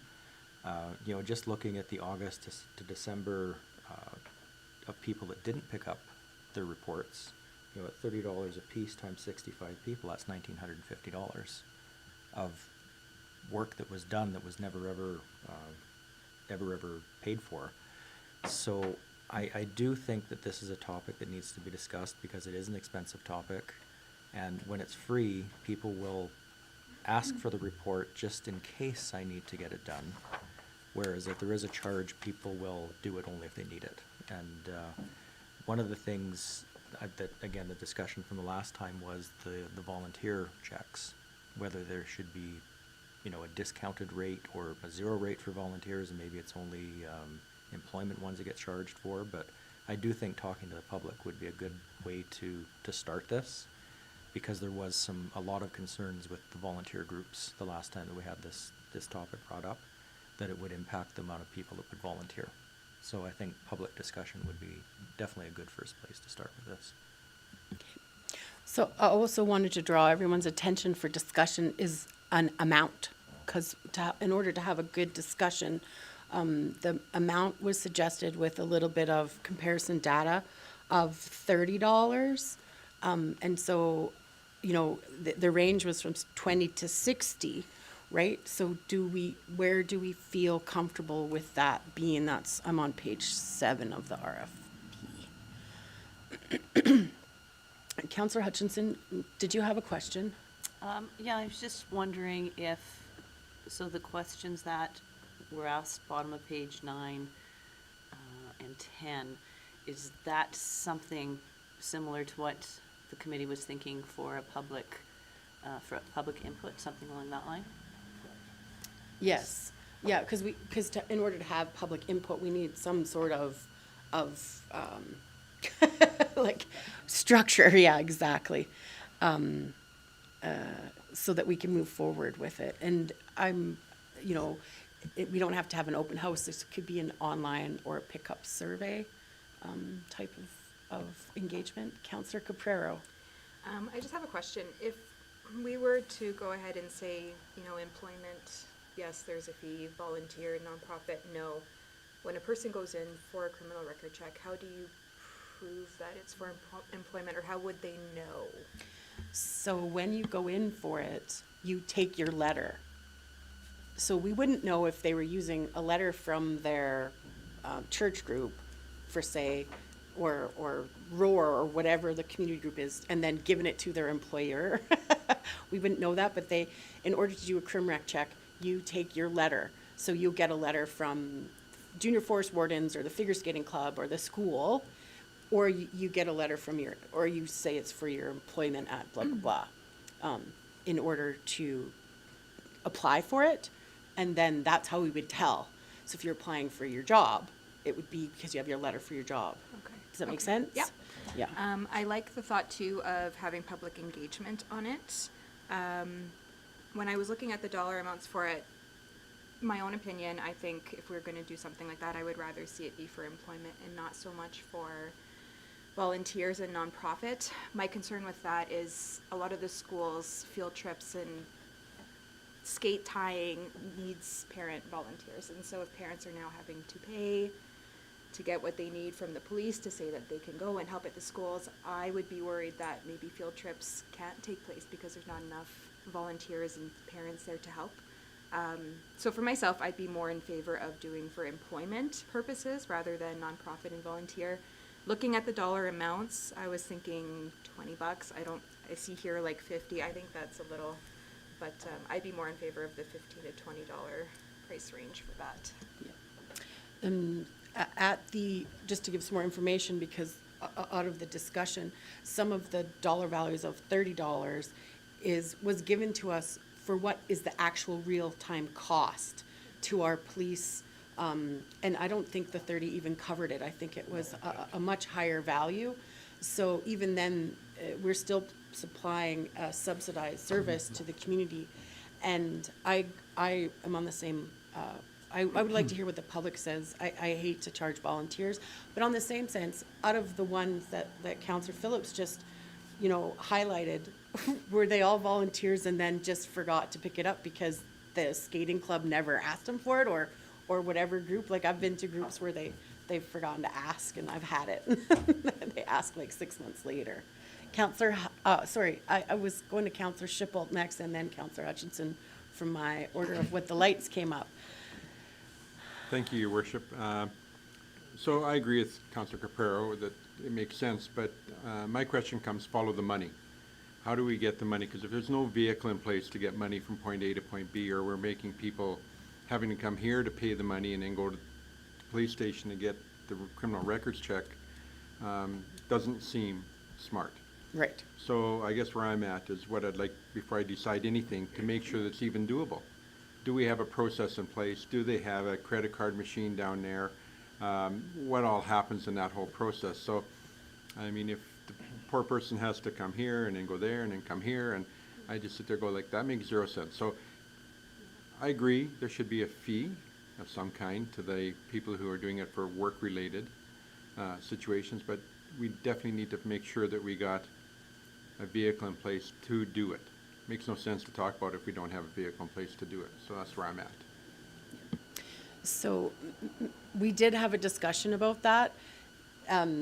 Staff Sergeant Dinsdale was gonna look into the ability to have something on site. We did discuss that they would have to come here and pay for it and then get a receipt to take over there because of, but we never got a final solution that I'm aware of. Did you have further information, Mr. Kraus? Yeah, thank you, Worship. So administration has been working with the RCMP, looking at options on it, just anticipating council's questions. So it can happen at the RCMP station, except that we'd have to run in a dedicated internet line into the building. Like, we cannot tap into the RCMP's secure system.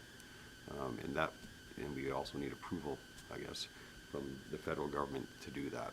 So we would be looking at about a 6 to 8 month process to do it at the RCMP station. And then the other option would be here. My concern here is if it's going to be over additional 100 people coming to our front counter per month, the capacity of our staff to handle that. So that's something we'd have to evaluate. It might be an additional 0.5 position tagged with something else to increase take care of the volume coming into the town office. Yeah, and see, like, if we're concerned, can you imagine how much more policing could get done if they're not mucking about with paperwork? Was sort of like the discussion we had, and then I see Councillor Hutchinson's been patiently waiting.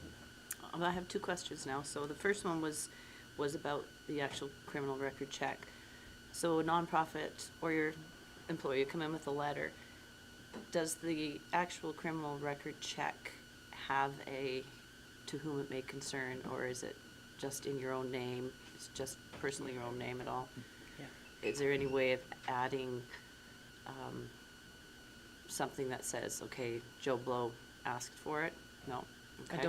I don't think so. No. And my second thought was when Mr. Kraus was just talking about the debit, we've used remote debit machines for other events. And you're just using the internet. So like Moneris, for instance, would have, the handheld that can be taken, whether Yes, we need please. it here, there, wherever. Is that something that could be considered as opposed to a dedicated line? Good afternoon, Council. Just in response to your question, I am working with our IT.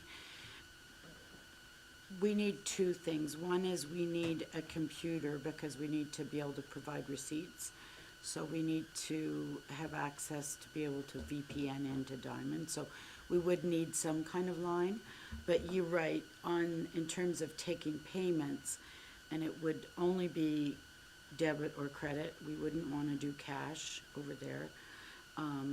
We potentially have different options that you could do wireless, but if we're going to have to put a line in anyways, we would look at something that would tie in with that.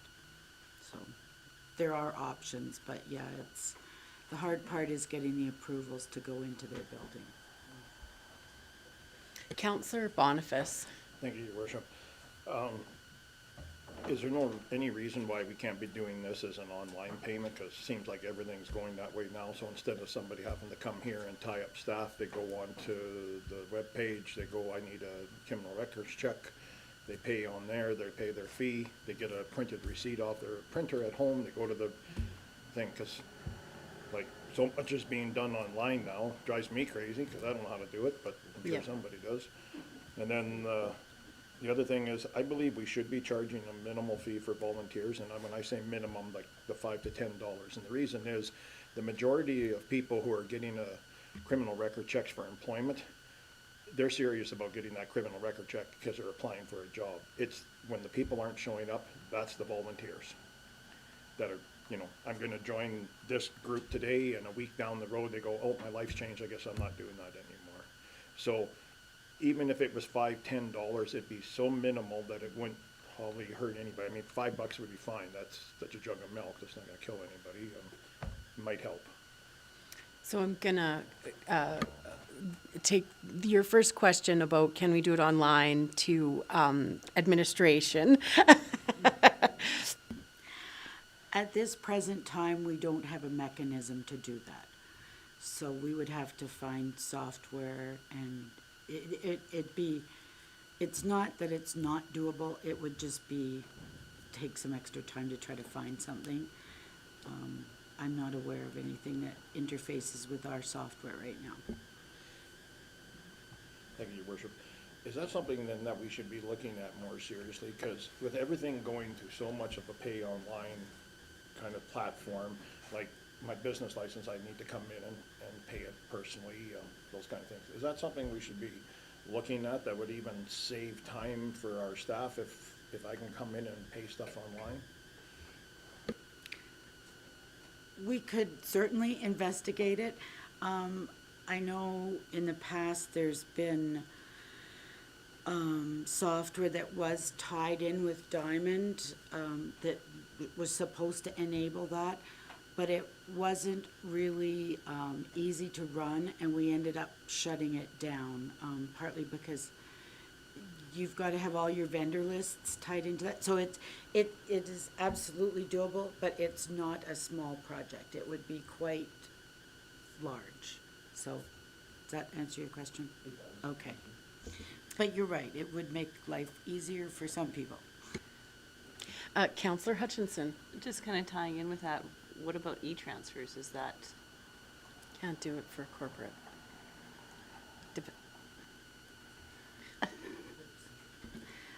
Yeah, we don't take e-transfers right now, so again, it would be something we'd have to look into. But typically corporate, you're right, isn't something that we would normally accept. that's a thought. Yeah, like you can pay your utility bill with your online banking, but it still goes through the bank system and Yeah. whatever system you have. So unless we set up an account, I guess. If you were gonna try to use our online banking, it could be done through that, but the process would probably be so difficult for a person, because we'd have to issue an invoice, because they have to Yeah. have something to pay against. Yeah. So by the time we got through all that, it'd be easier just to have them go to the RCMP and pay there and us key it in right at the till. So, in a nutshell, I think to answer Councillor Schipperl's original question is that we're working on solving mechanisms in place, like we're investigating things in order to do it. We're not there. We don't have the solid answer yet. But yes, it is a consideration. And so did you want to have a further follow-up to that? I do, Okay. Your Worship, if I could. Yep. I'm just worried about the cart and the horse, in which we have in the right order here. So we can have a public hearing, but if we don't have a process that's gonna work, then it's all for naught. So I think we really need to understand what we're working with before we go any further. Okay.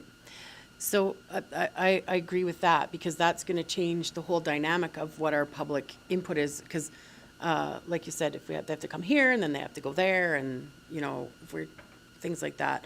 So, did you want to table this discussion until administration had more solid answers? I hate tabling things, but we needed more information before we could make a better. Do you want to table that discussion, or until administration can tell us, like, more solidly how the money transferring payments are going to work? You don't want to move forward, you don't want to move forward if they have to pay here and then go there. Is that am I summarizing okay? Yes.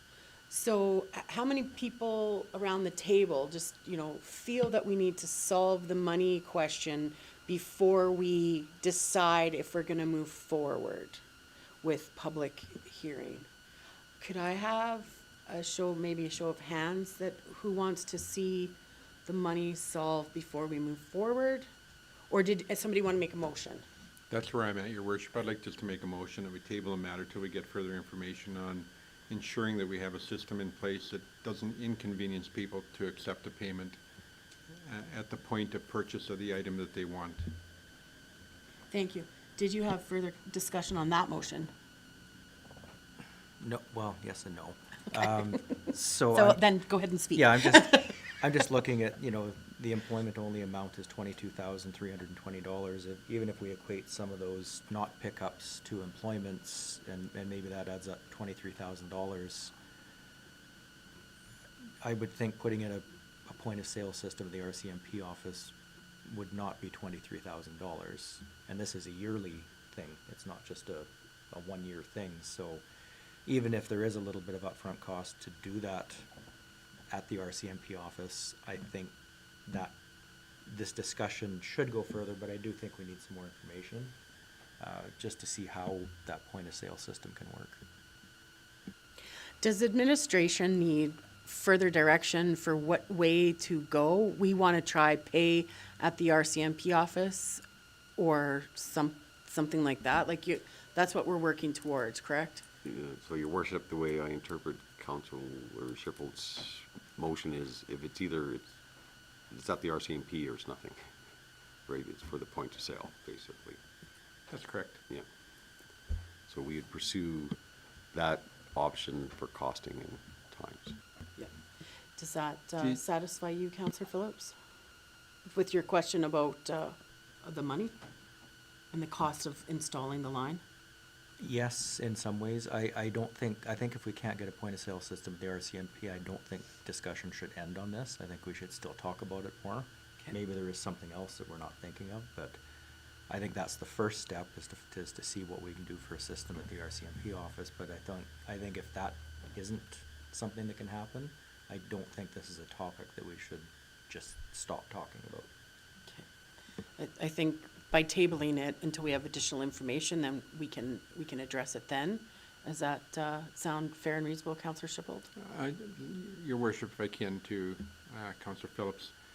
And I think things are changing all the time. And so what is a records check today may be different in the way it looks tomorrow. The RCMP are looking at a lot of their stuff right now and the way they do that, and they've overhauled a lot in the last year.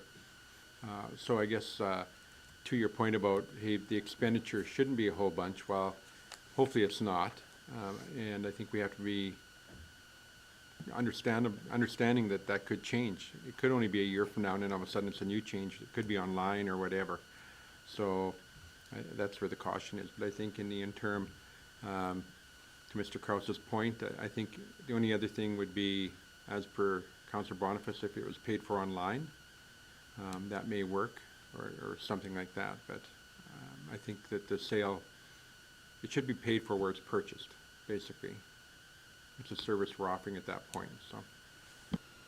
Okay, so, Councillor, I was going to call that to a vote. Councillor Hutchinson? I agree with that, but I think we also need to look at still having the public participation sooner than later. So if that's a second motion, I would think, just because then we'd have the information together when we get whatever admin gets together for us and can set our fee schedule. So I disagree. If we're not going to move forward with it, there's no point in getting the public all excited about it. I think we get the information and then rediscuss the entire issue based on what the findings are, and then move forward with the public at that time. Councillor Schipholt? I would agree with that. I think it's, we take one step at a time, one foot in front of the other, and in this case, we first learn if we can do it, and then if we can, then do the public input. I'm not sure how we're gonna get public participation, because anytime you say to somebody you gotta pay for something now, I can pretty much guarantee you now what the answer back is going to be. So if in fact, I mean, it's more of a, communication device versus a, what do you expect for an answer device, I think that, it may be a mute subject in one sense. So I think that would be the next discussion we'd have, what the communication device would be. If we're asking about money, well, I can pretty much guarantee you what the reply is going to be.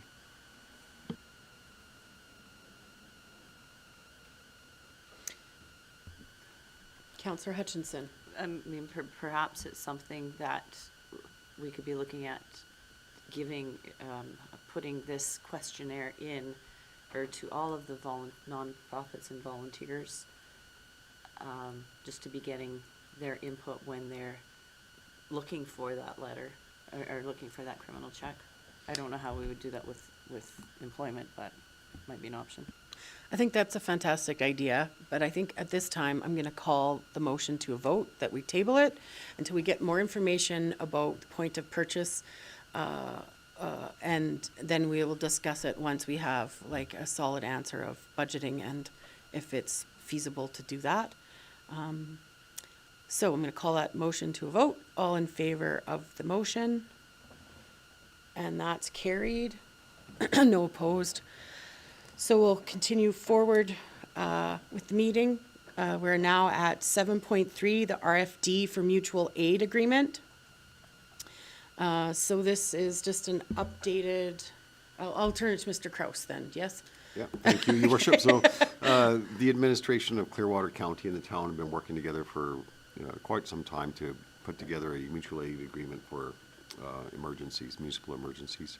The administration have drafted the mutual aid agreement, which is a typical mutual aid agreement. We have taken it to our emergency advisory committee for their review, and the emergency advisory committee has approved and has rise and reported the agreement for council's consideration and adoption. Does anybody have any questions on the mutual aid agreement with Clearwater County? Seeing none. Does anybody like to make a motion at this time? Sorry, Councillor Phillips. Yes, I'd like to make a motion that council approve the mutual aid agreement as presented. Thank you very much. If any further discussion on that motion? Seeing none, I'll call that to a vote. All in favor of that motion? And that's carried. I do have one question on this topic. Have we reached out to our First Nation partners about mutual aid and that was missed from last year and heard back from them yet? Your Worship, I have reached out, and no, I have not heard back yet. Okay. Thank you very much. So, moving forward in the agenda, the RFD for lease space at Rocky Regional Rec Center, 7.4. Thank you. Good afternoon again, Your Worship and Council. So I'm bringing this request to consider leasing the space at the Rocky Regional Recreation Center. I believe we had discussion last summer about this, but we were still in the process of awaiting the results of the feasibility study of the future potential town hall. So I was just recently approached by a regular user of the fitness center who is also a certified massage therapist about the possibility of leasing the space at the Rocky Regional Recreation Center that was formerly occupied by FCSS. That space has sat vacant since FCSS has left, and I think we've used it twice in that time as sleeping quarters for our camps that we've held over the summer. So I guess looking at the possibility of entertaining options to lease this space. We currently lease space in the Recreation Center to the Rocky Arts and Craft Guild on the second floor. $10 a square foot per year is what their lease payment is. The Evergreen Co-op has a space on the main floor for their sports store at the same rate at $10 per square foot. So in discussing with Planning and Development, office rates for commercial space in town can range from $8 to $18 per square foot per month for larger buildings, depending on location. I think we had that discussion. I guess looking for some direction from council. The current corporate rate for the WSP room, which is a similar size, we rent that out for $257 plus GST for the day, or I believe it's $33 an hour to rent that as a meeting space. Excuse me. The rate that we would charge for this room, does not include administrative time, janitorial cleanup. It would be responsible for all of that. So at this point, I guess the points for council to consider is you know, the type of business, massage therapy or other type of physical therapy, you know, would certainly fit within the sports and wellness aspect of the recreation center.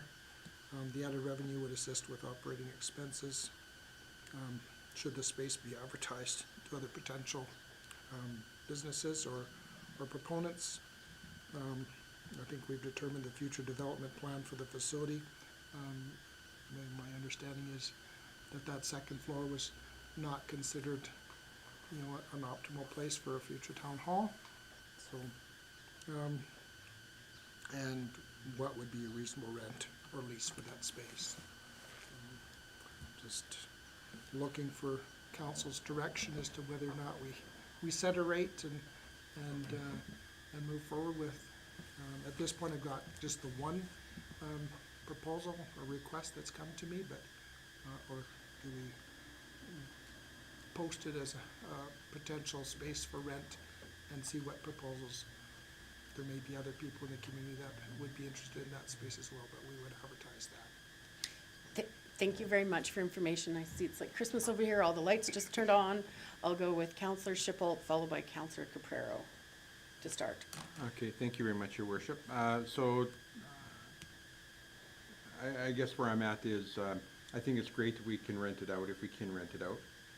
But the second part is I don't think we should give it away. And so typically when you talk about the rates that you've got here, for sure you can get property for that, but there's a triple net component that follows that number for everything from water and sewer and garbage. And in the buildings that we have, a typical rate is about $5.35 a square foot to cover just your hard costs, to look after all the bills. So if you're renting at $10, you're really giving that property away at $4.75 a square foot, because it's kind of nice to move in and not have any bills for snow removal or anything such as that. So I guess when I look at these rates that we've charged others, it's really a fairly sweet deal at $10 a square foot, and I'd question how that number was derived at to begin with. Other than it's a great place and it's a community service. So, and I think if somebody's doing a business, we have to be aware of, hey, I don't think the town's in business to be in competition with anybody else out in the marketplace for that rental space.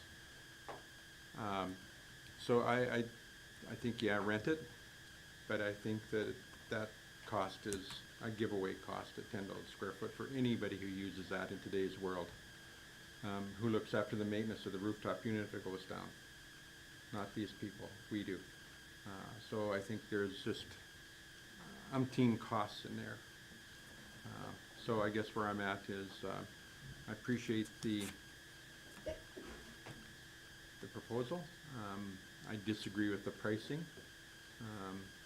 And so I'd really like to revisit that and make sure, and to all that is to make sure we advertise it so that it's then anybody and everybody who wants it can get it. So we're not just handing it out to somebody. So that's where I'm at on it. Thank you very much. Did you have any data where you got the rates from? You're just using, like, because I think one of the things we discussed was at service level review, we might review rates of all of our facility amounts. Is that?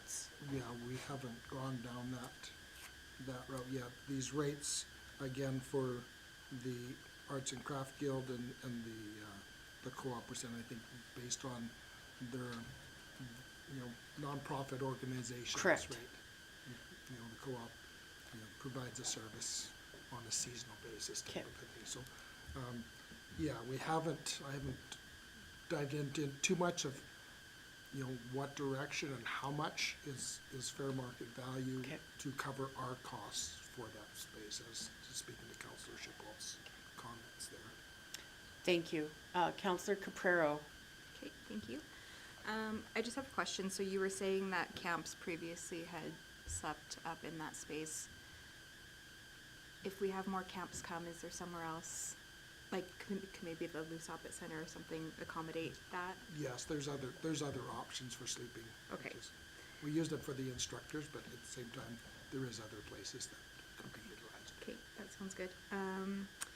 So for myself, I mean, it's great if we can rent that space and get some additional revenue there. For myself, though, I think it would be fair to charge what the other people are paying that are in there. My concern is if you go ahead and you raise what people are currently paying, then maybe we have more vacancies. Maybe the Arts and Craft Guild or the co-op, maybe they move out of there. So for myself, I'm all about renting it out, but I would stick with the $10 a square foot that the other ones within that building are paying. We've just re-signed with the Arts and Craft Guild their lease for another 5 years. Okay. Thank you very much for that. Councillor Auld? That kind of answered one of my questions, was what the length of the leases were. So if we've just re-signed for another 5 years with those guys, then I think we're bound to stick with that dollar figure. I am 100% in favor of leasing that area out.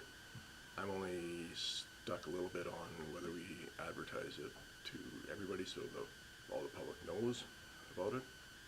But if you only had the one inquiry, and how long has it been, a year? We started talking about this, 6 months? Yeah, we've had inquiries previously, and every time I've been sharing with them that while we're going through this feasibility study, this latest proposal, arrived on my desk a couple of months ago. And I think, I said, well, they're coming close to having that feasibility study presented to council. So at this point, I guess my, recommendation might be to advertise, but at the same time, we'll certainly to look at what is sort of fair market value for it. So what if we advertised it and it come back and we had 3 or 4 applicants, and it would come to council to make the decision on who would go in there? Is that correct? I'll look to council for that direction, or to our CAO here. Mr. Kraus? Sure. Yes, please So, answer. Your worship, so I guess there's a few things here. So the $10 rate for the other 2 organizations, I don't think you could really use that as comparable, because one, it's a cultural nonprofit group with the guild. With the other business, it actually isn't open, 6 months of the year. So they're leasing it and they're shut down for 6 months. So I don't think that, council should feel stuck with that existing rate. I agree with council that it needs to be advertised, for sure. But as far as I think council needs to put some criteria around the lease of that space. It should probably be something that enhances the health and wellness of the facility versus, a totally different type of business. And I think if we put enough criteria in there, administration would be able to make that decision of the RFPs. But council can definitely, if they want to make that decision, they can. Just normally we take care of leases, but following the criteria of council. So if there's going to be an RFP process that has an evaluation to it, to the benefit of the facility, benefit of the community, or so forth, we can bring that back to council for a decision. Thank you very much. Councillor Auld, did you have a follow-up question? There's just one more. So would we inquire with the businesses on Main Street that are rental properties? Would we try and come close to those comparisons, or where would we get those numbers from? Can I make a suggestion? So what is the current rate our assessors use to calculate value for our commercial properties? Because then that would be the rate that we're assessing our taxpayers on, that our assessor is assuming is the current market rate for our community. Would Bob give us those numbers? Is it Bob the right name? So your worship, for commercial lease space, I think our assessor prefers the income approach. So that the assessment would be on if that commercial lease space is occupied or if it's leased out. So I don't know if we had built to find a.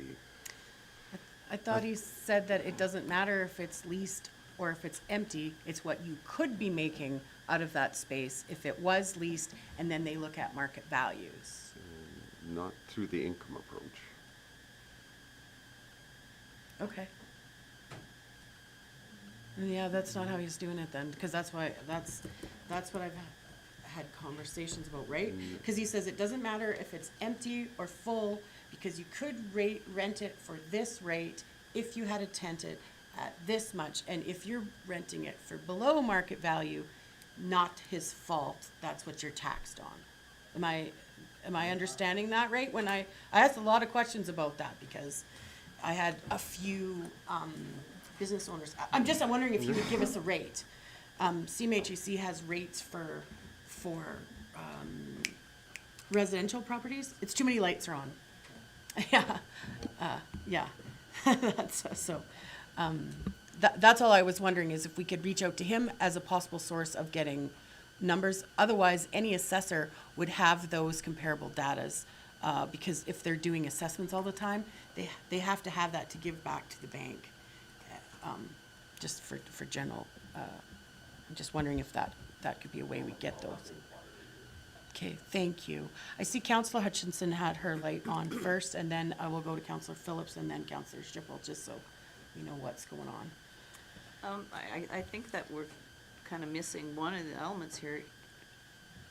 Is it appropriate for the town to be renting a space to a private business when we have a number of empty available spaces in town? And is it appropriate for us to do that? And are we willing to take what comes from the community with us renting to a private business owner?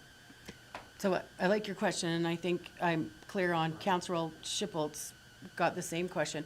So anytime I think that we have income space for rent, we don't want to compete with free market, but on the same sense, location, location, location. So if we can rent out a commercial space at a fair market value that's in a prime location, then you're going to get a tenant without hurting another commercial business, as long as it's at a market value that is fair and competitive.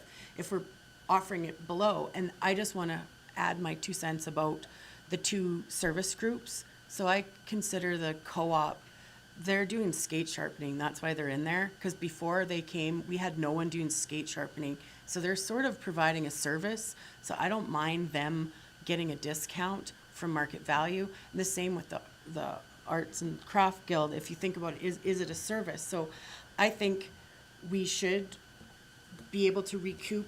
One of the ideas about building a new town office was to have commercial space like Coaldale did, possibly, to rent out commercial space to recoup some income. And anytime we can recoup some income for our community towards rec, we know it's a lost leader, right? Like everything in rec, we pay more than we get back, right? It's not.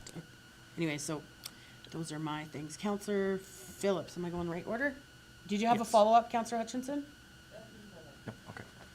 So I do agree that if we're gonna do this, we need to advertise it so that it's out, everyone's had a fair look at it and a fair chance to potentially rent this spot. When it comes to the assessed value for commercial, we have to remember that this isn't the typical commercial building. The typical commercial building is rented out to one tenant. This is a rec center. So the assessed commercial square foot per dollar is going to be a little different in this scenario. It's gonna take into account the age, location, size of the building. This is a rec center, so it's gonna be kind of a one-off. But I do think that, $10 a square foot is definitely on the low side for what this is. And as far as what Councillor Schippel says, there are common area costs that are associated with any lease. Yes, you're renting a building or an office inside of a building, but there's snow removal, there's HVAC, there's water, sewer, plumbing, all of that has to be taken into account too. So it's not just the dollar per square foot, there's common area costs that go along with that, so. But I personally think that the $10 a square foot is a little on the low side. Thank you very much. Councillor Hutchinson, did you have a follow-up? Yeah, I think definitely would have to be advertised, but I just still don't know that it's the right path to go on with a private business. And maybe the space should be offered to nonprofits, or there may be another type of group that isn't a private business. I mean, we're gonna be hearing it with, I've had my massage business here for this long, and that prime spot opens up, and now, oh, how did this person get it? And so it's something that we have to be careful with what we do, and maybe we need to look at the overall space of the rec center and what's available, and maybe, I don't know, is there some shifting around of offices or things like that? Maybe there's more to this than just making money off a rental space. All right, so I'm gonna try and get some consensus by asking questions so that we can give administration some direction. I think what we're saying is that, yes, we'd like to rent out the space, depending on who goes in there. And we definitely want some solid, market value numbers incorporating, the common areas and costs that we could just, feel comfortable that the new value, would be enough to, say, be competitive, considering that the town is looking after garbage, water and sewer, power, like all those things, because it's not metered like a normal commercial space. Mr. Crows, if that's the direction we want to go in, do we bring this back again? Okay, so I'll make a motion to table this until we have a better market value cost. Would you like us to give you some criteria on how to sort out the applications? Or do you want to just do it as first come, first serve? And that's maybe a question to council. Do you want to do it as first come, first serve? Or we have criteria about the type of business that goes into our rec center? Is that Yeah, the so next Your step? Worship, I guess what I'm going to suggest is that we bring back the costing as you're requesting, and perhaps a draft RFP with criteria added on it, and then council it gives a document for council to work off of and go from there. Okay, thank you. Does that satisfy everybody around the table, that we are going in the right direction? Yeah, would somebody like to make the motion? Councillor Shippold. I will so make that motion. We ask administration to bring back more information on market rates and a draft RFP, including criteria for renting commercial space. Thank you very much. Do we have any further conversation on that motion? Seeing none, I'll call that to a vote. All in favor of that motion? And that's carried. Thank you very much.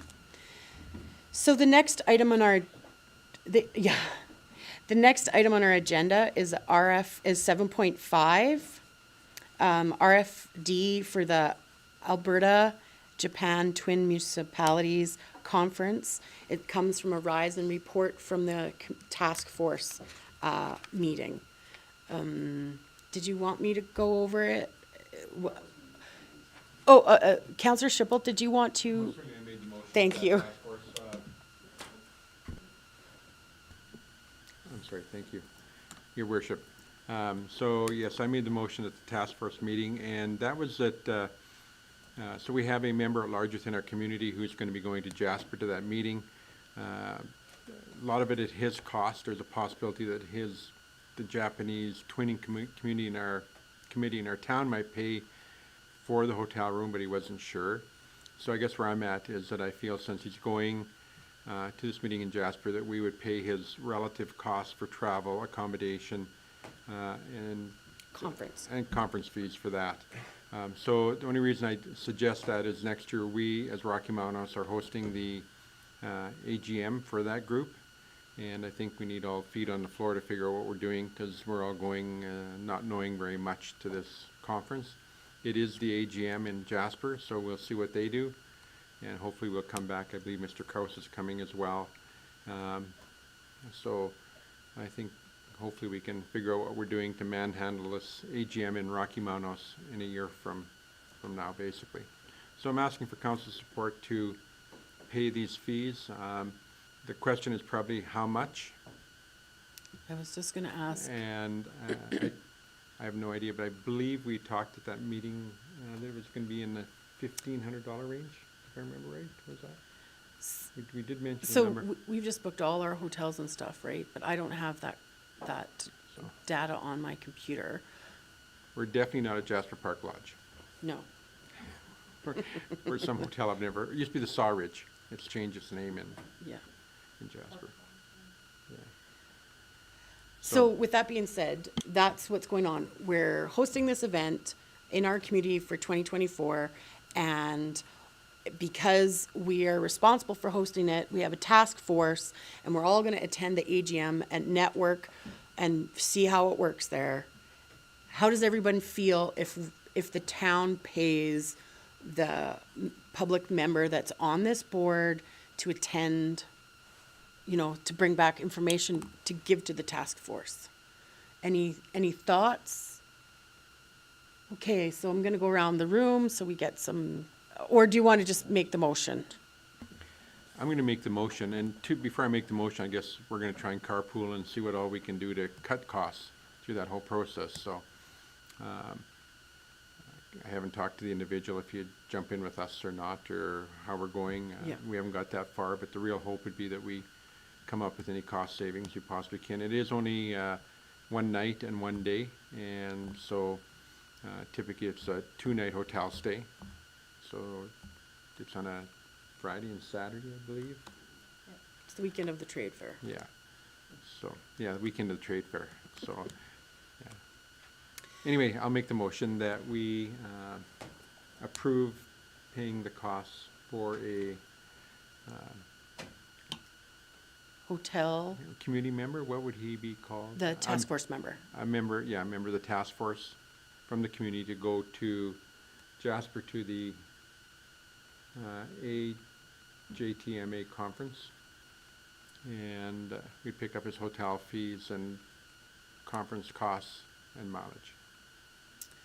Is there any further discussion on that motion? Does it give enough information to council? Do we have to or the administration, or do we have to have a dollar amount? Okay. So to that, Tracy's our chairperson for that group, so you can direct all questions to Tracy. Thank you. Okay. So is there any questions about that motion on the table? Seeing none, I think I'll call that to a vote. All in favor of that motion? And that's carried. Thank you very much. So 7.5, that concludes 7.5. Moving forward in the agenda, 8.1, correspondence for action. The small community grant request from Rocky Wild Cards U18 volleyball.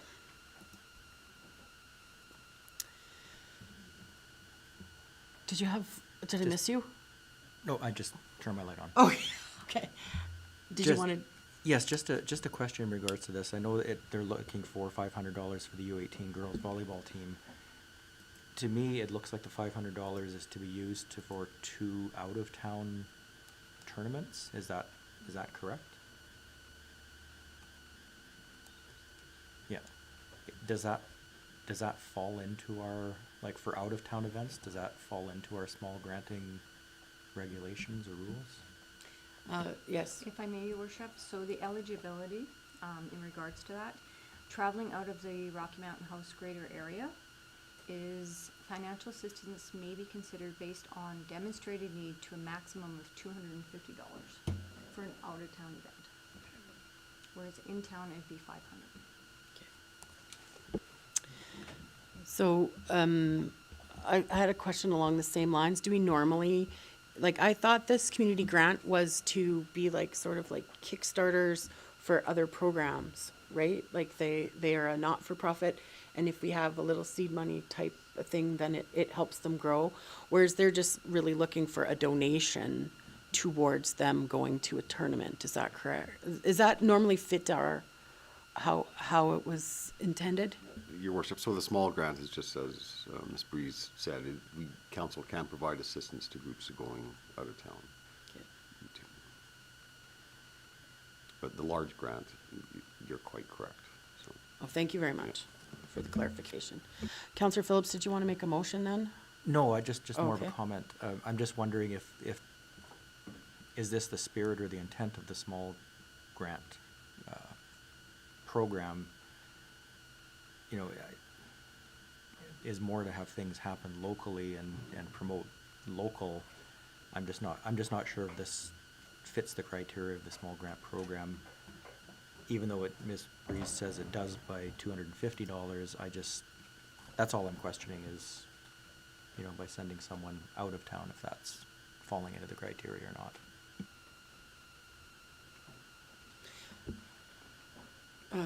Thank you very much. Thank you, Your Worship. So the first part of the eligibility, individuals, teams, and organizations traveling out of the Rocky Mountain House.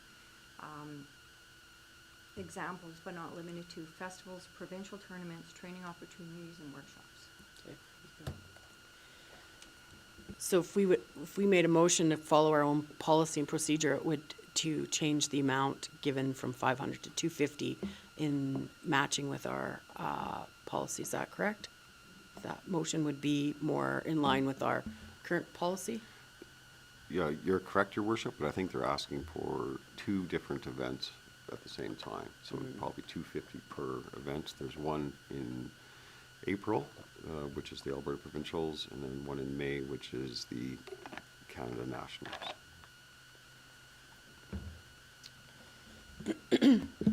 Councillor Auld. I think it's great to have our community represented out and about in the provincials as well as if they get to nationals. I'd be in support of giving them the 250 for both. So I'd like to make that motion that we accept this request for the small grant for $500. Can I make a friendly motion that it's 2 grants for $250 each, just for clarification? Yeah, that's what it is, 250 for each.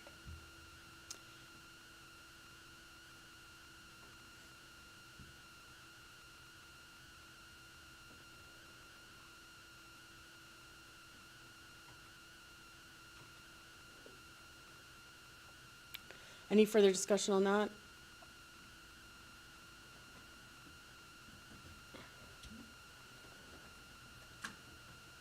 Councillor Shippold? I guess my concern is, are we opening this up now every year for hockey teams or whatever it might be? Volleyball, basketball, all the rest of that, and I don't know. My concern is now we're really opening it up to a whole different reason for what the original feelings were for that, and I changed my mind, and at this point I'm not 100% in favor of this, just because of what it's going to do long term. We set a precedence and we're hooped. So What is our current, do we know what our current balance is in this fund that we set at the budget time? Has it been accessed at all? I know it's been accessed, but do we know where we are at? Your Worship, council has approved 2 small grants as of today. So out of $2,000, there's only 500 missing? It's a $2,500 that's been allotted for small grants, and 1,000 has been utilized. So we still have, and the expiration of this grant is when? December 31st, or? Yes. Yep.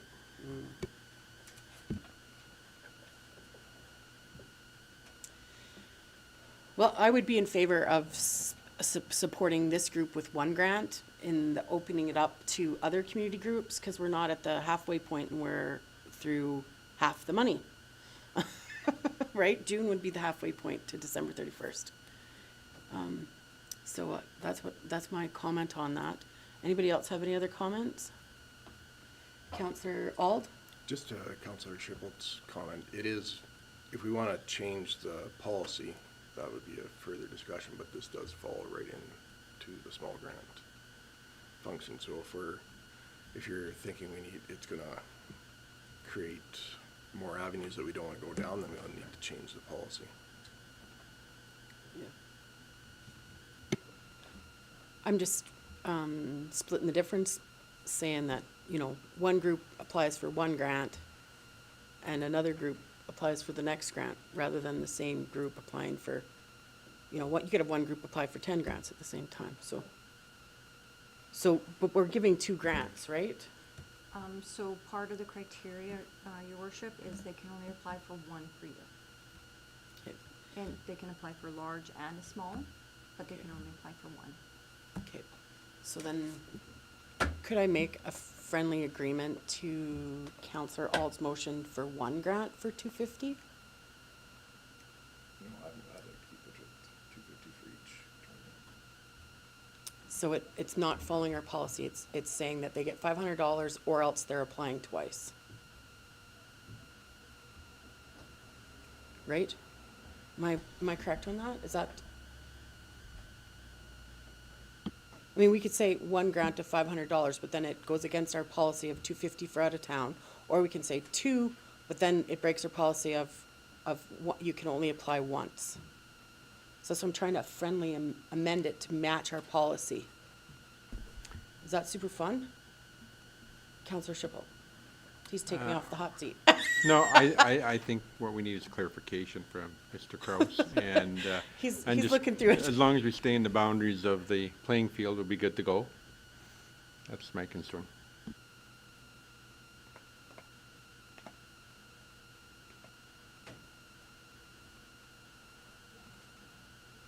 So, Your Worship, the policy says limited to once per calendar year per individual team or organization. It'd be $250. Does that meet with your friendly amendment, Counselor Ald? Yeah, well, I just want to follow the policy, so if that is it, then that's one $250 amount. Okay, any further discussion on that item? I will call that to vote. All in favor of that motion? And that's carried. Thank you very much. Sorry. I'm sorry, I didn't see you. All those opposed, and thank you very much. That is carried then. Moving down to, in the agenda, 8.2, invitation for Rocky Mountain House Health Center Auxiliary 85th Anniversary Celebration.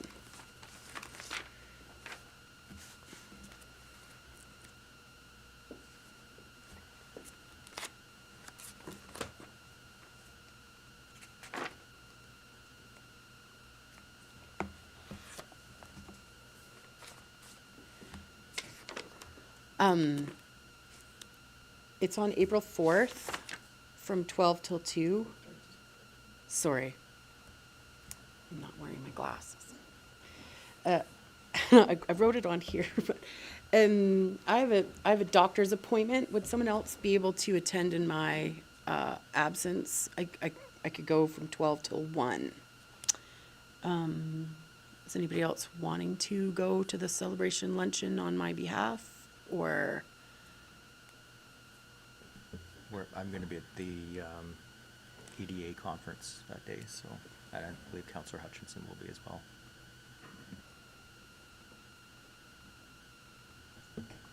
Counselor Shippold? I'm thinking I'm okay on that day to do that. Okay. I went through all my dates yesterday to be prepared, so. So could we have a motion that Counselor Schippel attends this event? Counselor Hutchinson? What if we have the motion that Councillor Chappelle attends, and if any of the other councillors who would be available that day to attend as well? Certainly, I think that's a friendly. Okay, so I'll call that motion to a vote. All in favor of that motion? And that's carried, and I'm double checking this time, thank you. So that's 8.2. Moving forward in the agenda, the invitation for the 17th Annual Central Alberta Christian Mayor's Prayer Breakfast. And it is at 6:30 a.m. on the 20th of April. And I would like to attend that. If anybody else would like to attend as well. Councillor Hutchinson? I don't have a problem with whoever wants to attend, but I just don't know that it is part of our taxpayers' dollars to pay for expenses to go to the event. I think we're attending for one type of group, a single denomination, and it's not open to all faiths and whatnot. That's my thoughts on it. I certainly appreciate your input on that. It is open to anybody who would like to attend. It's non-denominational. It says Christian in the title, but it's open to anybody who'd like to attend. And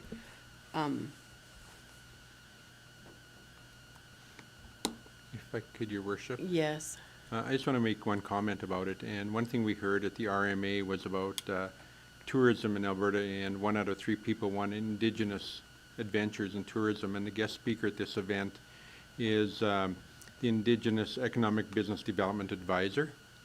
And so I think, although it's a prayer breakfast, I think it might be good to hear what that individual has to say about, and hopefully he'll speak about economic development in the Indigenous world. So this morning I just had the listen to a program about what things like Head Smash and Buffalo Jump and all the, there's more Indigenous functions in our province than we know about. One of the things that was mentioned is Rocky Mountain House Historical Park, that was part of that Indigenous component. And so I think that if we can getting into 1 in 3 people's minds about visiting something local for an Indigenous adventure, we should do that. So I guess in this case, I would support you going just to see what we can maybe gain for knowledge out of that guest speaker who's going to be there. So, Your Worship, if you do make the motion, I will be supporting it. Councillor Boniface. Thank you, Your Worship. I would support you attending this. The fact that we have 15 churches in our community shows that this is a community that takes their faith seriously, and I have no issues with the $38 to attend. Thank you very much. Councillor Phillips. Yeah, I'm, if you want to support or attend this event, I'm fine with that. I cannot, I've got a Parkland Regional Library meeting that day, so, but if you want to attend, I'm fully supportive of that. Okay, did you want to make the motion now while you have the mic on? Sure. I'll make a motion that Mayor Bache and any other councillors that want to attend the Mayor's Prayer Breakfast on Thursday, April 20th are able to attend. Thank you very much. Any further discussion on that motion? Seeing none, I'll call that to a vote. All in favor of that motion? And all those opposed? And that's carried. So the next item on the agenda is 8.4, invitation for West Country Family Services Association Volunteer Appreciation Luncheon. And what day is that on?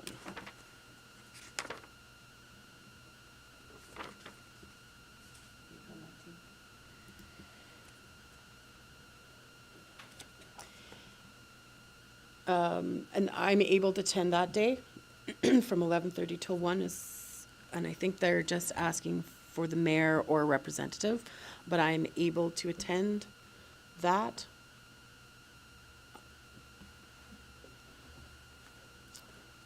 So do we need a motion? Okay, would someone like to make a motion? Councillor Boniface. I'll make the motion that the mayor attend the West Country Family Service Association Volunteer Appreciation Luncheon.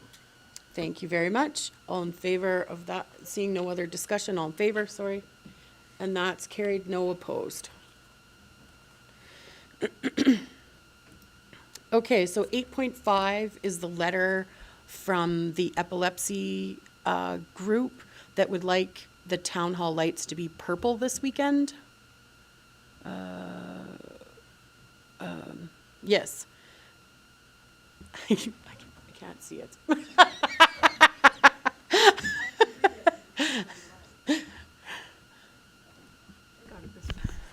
It reads, Dear Mayor and Council, I'm reaching out to you today on behalf of one of our clients supported by Rocky Support Services Society. She has been an avid fundraiser and speaker on raising awareness about epilepsy. As this is Epilepsy Awareness Month and the National Purple Day is on March 26th, we were hoping the town council would agree to light the town office with purple lights this coming weekend, Friday, March 24th to Monday, March 27th. I understand this is a last-minute request, as the council will be meeting on Thursday. Please reach out if you have any questions. I look forward to hearing from you. So my only question to administration is, Do we have anything that's purple? Purple lights are hard to find. Yeah, so, your worship, I'm not sure we have purple lights in stock. We have lit up purple in the past. But if council wishes to do this, I would just ask for the grace, if administration can, because, I mean, tomorrow's The day. the day. So, if basically down the line, if administration can make it happen, the council approve lighting the town hall in purple. So. Councillor Boniface. Thank you, your worship. I would like to support this. Having a child that has epilepsy, I'm always aware of this. So, I would definitely, again, with the codicil that Mr. Kraus put on, that if they can do it, we do it. If not, maybe we could send a note to them, maybe ask us a little earlier next year so we can do it for you. Yeah. I think that's fine. So I'm going to take that as a motion, Councillor Boniface. Any questions on that, discussion on that motion? Seeing none, I'll call that to a vote. All in favor of that motion? And that's carried. Thank you very much. And thank you for allowing the late addition to the agenda for that item. Correspondence for information, 9.1 to 9.6. Is there anything anybody would like to bring out of there? Councillor Shippold. I have one item in the recreation report, and in that report, it states that they found somebody to sponsor the pickleball courts, and I know Kennedy's are building those pickleball courts, and I'm just wondering, it sounds strange to find somebody to sponsor the pickleball courts when you have a family who's building and spending all that money on them, and why we wouldn't allow them some name recognition on a give me an, I don't know where it is in the minutes, but I did read it someplace, and so I thought that was weird. I didn't think it was fair to the people who were actually building the site. It's not the Kennedy pickleball courts, it's the existing tennis courts that pickleball is played on also. So the regular tennis courts. Yes. Yes. Oh, so they play pickleball too? Yeah. Does that answer your question? Okay. Is there any other questions on any of the items 9.1 to 9.6? Could I have a motion to adopt for information? Councillor Auld. I'll make the motion that we adopt 9.1 to 9.6 for information. Thank you very much. Any further discussion? Seeing none, I'll call that to a vote. All in favor? And that's carried. Thank you very much. 10.1, the action list. Mr. Kraus. Thank you, Your Worship. I can just quickly run through the outstanding items for council. So the first one is the Alberta Air Tour. We've been in contact with the MLA actually even today, and I think an invite went out to council for times, and more details will follow as we receive them to council. The resolution from closed session, that is on the agenda again today. The notice of motion from Councillor Phillips to draft a resolution on homelessness that is being drafted by administration. That was the FCSS one, right? No, we have two. We have one in regards strictly to hospice, and this is homelessness. So Oh, the okay. hospice one is Sorry. drafted, and council, I think, has reviewed. Oh, okay. And we're working on the homeless one. The Bike Park Society, they actually did come back to Committee of Whole with their questions, so that one should be struck out. And the next one, that's in regard to automated traffic enforcement, and that has been rescheduled to April 11th, Committee of the Whole. The Curtis Field Light Project update, the agreements are done. They're sitting with the school division, and we are asking the status of them on their part. So and that concludes. I have some inquiry about the sound system at the community center. I know I spoke to you about it before, and I'm just wondering if you have any information back, because they used it again on Friday night and it was not working. I don't know if it's like works at the beginning, but then as it warms up, it quits, or I don't understand. I'll answer, and if I answer incorrectly, Mr. Ament will correct me, but my understanding is our staff have reviewed it, and it does function well. Where it might be happening is, so when a renter comes in, we provide them with an orientation, and then when they start it up, maybe a step is missed or something is not, they're not following the right process or whatever to have it working, because we don't have staff there during rentals. So, but when we check it out, it works. So. Yeah, because it certainly has not functioned effectively. Now, at the prayer breakfast, it worked right at the very beginning, momentarily, like for maybe the first 5 minutes.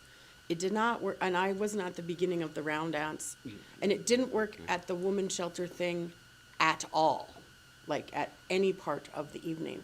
So I'm just wondering, like, maybe we shouldn't include that until we have some answers with, because it makes us look bad that our facility, you know, like, even if the person screws it up, it still makes us look bad that the sound system is ours and they're renting it. Or maybe we have a troubleshoot sheet. Yeah. That's there. So Yeah. that's something we'll. Yeah, so, We are developing a more detailed user guide. okay. Let's see what else we could. We've gone and checked in the system and looked as if it had worked. Yes. Yes, no, just to follow up, after we got that comment that it wasn't working, we've gone in and checked the system. It's working as it's intended to work, from all that we can see. So we're in the process of developing, you know, a more detailed user guide. So if, you know, like I say, maybe a troubleshooting guide if something's not working. If it's a handheld mic, and whether it's a mic, a battery issue, yeah, that could be something. Unless I have more details of what specifically the system wasn't working. Was it the handheld mics or those types of things, or just the general sound if they had a presentation queued up? Well, I can tell you the feedback based on an audience participation, and I know when Councillor Boniface spoke at the women's shelter, you couldn't hear him at all. So, and it was lots of feedback. So he did have a handheld mic, and it just didn't produce any volume. And then the volume that it did produce was not, it was like lots of feedback. That was not clear. So I don't know if that helps you at all. At the round dance, even if you yelled into the mic, it just sounded like a snowstorm on CBC in 1985. So I don't know how to explain that better, but I touched and used the mic, and it wasn't like a matter of if it was close enough to your face or not, because I have some mic experience. And then at the women's shelter, they used the podium thing there, and then that thing wasn't working. At the prayer breakfast, they had a loose one, and then they had the pocket one that clips on your thing. The loose one seemed to work momentarily at the beginning, but the loose one that clips on your lapel didn't work at all. Does that help you at all with, from like an audience perspective? We'll have to do some further investigation, because even after the round downs, when we went in to check the sound system, again, it was working, so. That's why I'm wondering if it's like a time thing. Like, you know, like it's been on for 15 minutes, and it's like, because the prayer breakfast, it worked at the beginning, just was like really short. I'll get my staff to have a closer look at it. I wonder if whoever we bought it from has a quick way to test it. Like, when you go to Parkland Audio, they'll send a guy out, and you just have to tell them. If that's the case, we'll have to bring them in to come in and do the service and all have right. a look at it. I'm just, you know, I'm sitting there and they're like, Debbie, the mic sound system's terrible. I'm like, yeah, I can hear that. So thank you so much. I appreciate all your work on that. Is there any further questions about the action list? Seeing none, I'll make a motion to accept the action list for information. No further discussion, I'll call that to a vote. All in favor of that motion? And that's carried. Do we have any administrative inquiries today? Seeing none? Oh, no. Minor. 9. No. So one of the questions, I talked to somebody at the Key RMA, and do we take cash at any town facility for payment, or do we take credit card? Is there any that take cash? Pool. Yeah, no, we take cash. So the community, I think, I don't know who the guy was. Anyway, they just ran into a problem where they had theft occurring, and they said that they went totally cashless in all their town facilities to avoid the opportunity for somebody to abscond with money. I want to know, or I guess my question is, how difficult, or is it something that we could look at doing to go to a cashless system in all of our, in all the facilities? Ms. Quinlan, do you want to answer that, or do you want me to? Like, I don't know if council wants to go down that path of not accepting cash at any facilities. Part of our annual audit is actually checking for that type of occurrence, fraud, whatever. And we have to have measures in place where it's accountable, where there's never just one person, for example, in counting and so forth. But I can let Ms. Quinlan expand on that if you wish. And if I could jump in, I send my kid with $2.85 all the time to go up to the pool or whatever it is now. We look it up every time. And I think there's a lot of children that get sent with a few nickels and dimes and dollars and sent to the pool, so I'd certainly like to see. Before Ms. Quinlan spends her time, I see everybody nodding their heads that we're not changing from cash. So I will just withdraw the question. And so thank you for changing seats, okay?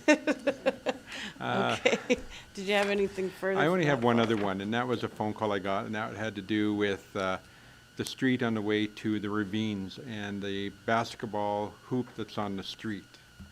And so what the gentleman said is that kids playing basketball on the street, on a narrow street especially, and on that road, he said that the basketball hoop has just moved back out there, and I was going to go have a look at it, and I haven't, but anyway, his concern is safety, that he just about ran over somebody because they were more watching where the basketball was going and grabbing it while he was going down the street. So he said, does the town do anything with those? And to be truthful, it's I'm not sure if I was excited about that phone call or not, because to me, that's sooner than playing basketball and painting buildings. So, but anyway, he said he phoned the town and he got a negative response from the town, and he felt that he talked to the community police officers, and he said that their line was basically, hey, they're doing something that's not harmful.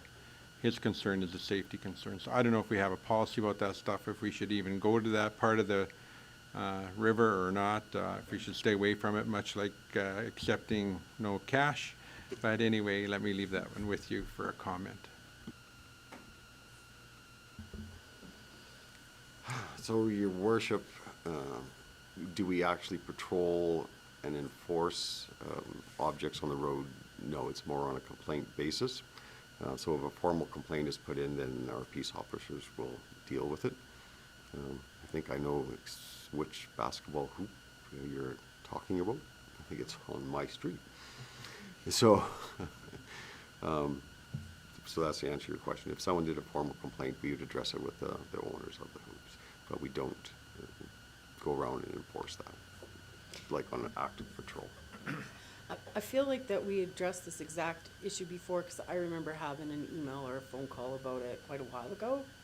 And so I'm just wondering if this person is just simply not satisfied with the answer. We used to have a hockey net that stayed in the street all the time when I was a kid, but it's different times now. Councillor Boniface. Thank you, Your Worship. That's exactly what I was gonna say, and I was gonna actually ask Councillor Phillips, because he came from a different area. When you were younger, and I know you like hockey, did you play hockey and ball hockey in the street? It seems, I grew up on a farm, so it was something I didn't do, but whenever I went to a city, there was always kids playing ball. And I'm with Councillor Schipple that I'd much rather see kids out playing. I mean, we really don't see them in our parks around town and everything. I'd rather they just be playing, and we as adults realize that children are there. I've been down Mr. Krause's street. There's kids everywhere on that street, especially next to Mr. Krause's house. So, you know, you have to be aware that children are playing, and I'm sorry, but that's part of being a responsible driver as an adult, watching for children on streets. Is that street already not a lower kilometer per hour as well? It's 40, so it's not even, would it be just on that part beneficial like we've done on 57th Avenue to make it 30? That be something to consider for a safety issue? Your worship, I wouldn't recommend changing it to 30 just because someone put a basketball hoop out there. Okay. There should be criteria around it, like a Okay. playground and so forth. Okay. I'm fine with that. I'd like to ask the question. Counselor Shippold? Well, unfortunately, when Creekside was developed, there's a lack of parks in that whole area. Really, and that's unfortunate. Hopefully in future developments, there will become more parks in the area. So for them to be playing on the street, to me, is, hey, we've left them no other option, basically. So that's where I'm at. Is there space that they could put the basketball, like at the end of past where the old folks home is? Like, See, your worship, in Creekside, there is a park, and I believe it does have a basketball hoop in it, actually. Well, from my Block. house, no, if you cut through but it's not a visible park. It's kind of surrounded by housings and slums.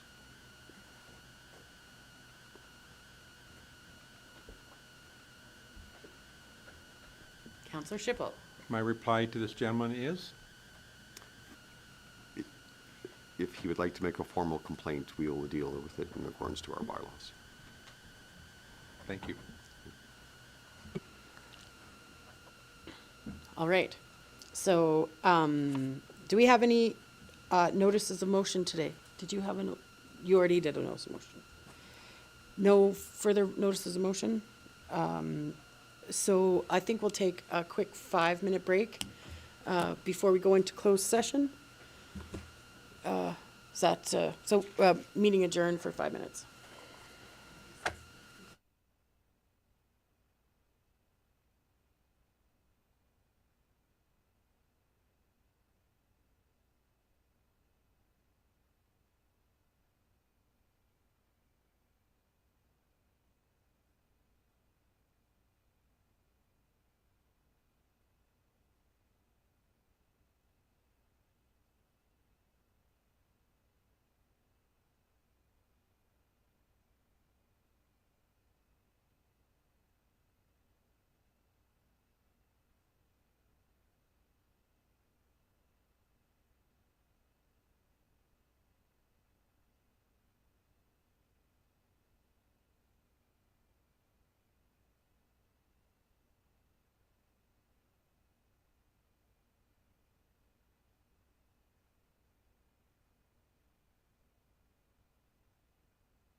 Thank you very much. So we've just come out of closed session, and we have a little bit of business to do before we go back into closed session, and I'm going to look to Councillor Schippel to make a motion about 13.3. I will do that, Your Worship. I will make a Your motion. button. Sorry. I will do that, Your Worship. Sorry about the button. The motion is to have council proceed to get a legal opinion on number 13.2 of our agenda, and 13.3. 13.3 of our agenda, and to bring that information forward to us as soon as possible, Thank you very much. So at the next council meeting or whatever. Thank you very much. So in the near future, whenever it can be organized, is fine. I don't see any further discussion on that motion, so I'm going to call that to a vote. All in favor of that motion? And all opposed? And that's carried. So I will now ask for a motion. I will have just a quick recess before we go back into closed session.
Thank you very much. Continuing on the meeting for March 23rd, 2023.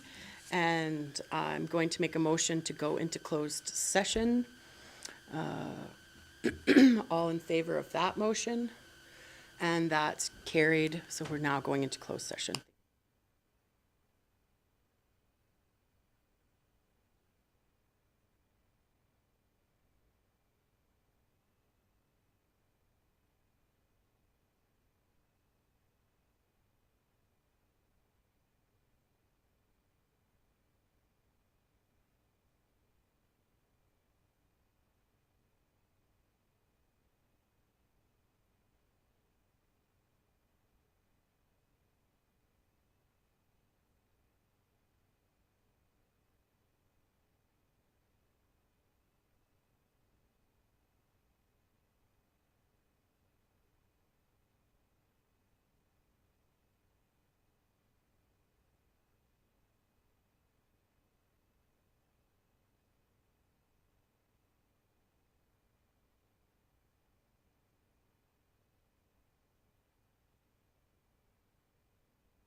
Thank you very much. So we've just come out of closed session, and we have no further business today, so I'm going to adjourn the meeting. Meeting adjourned.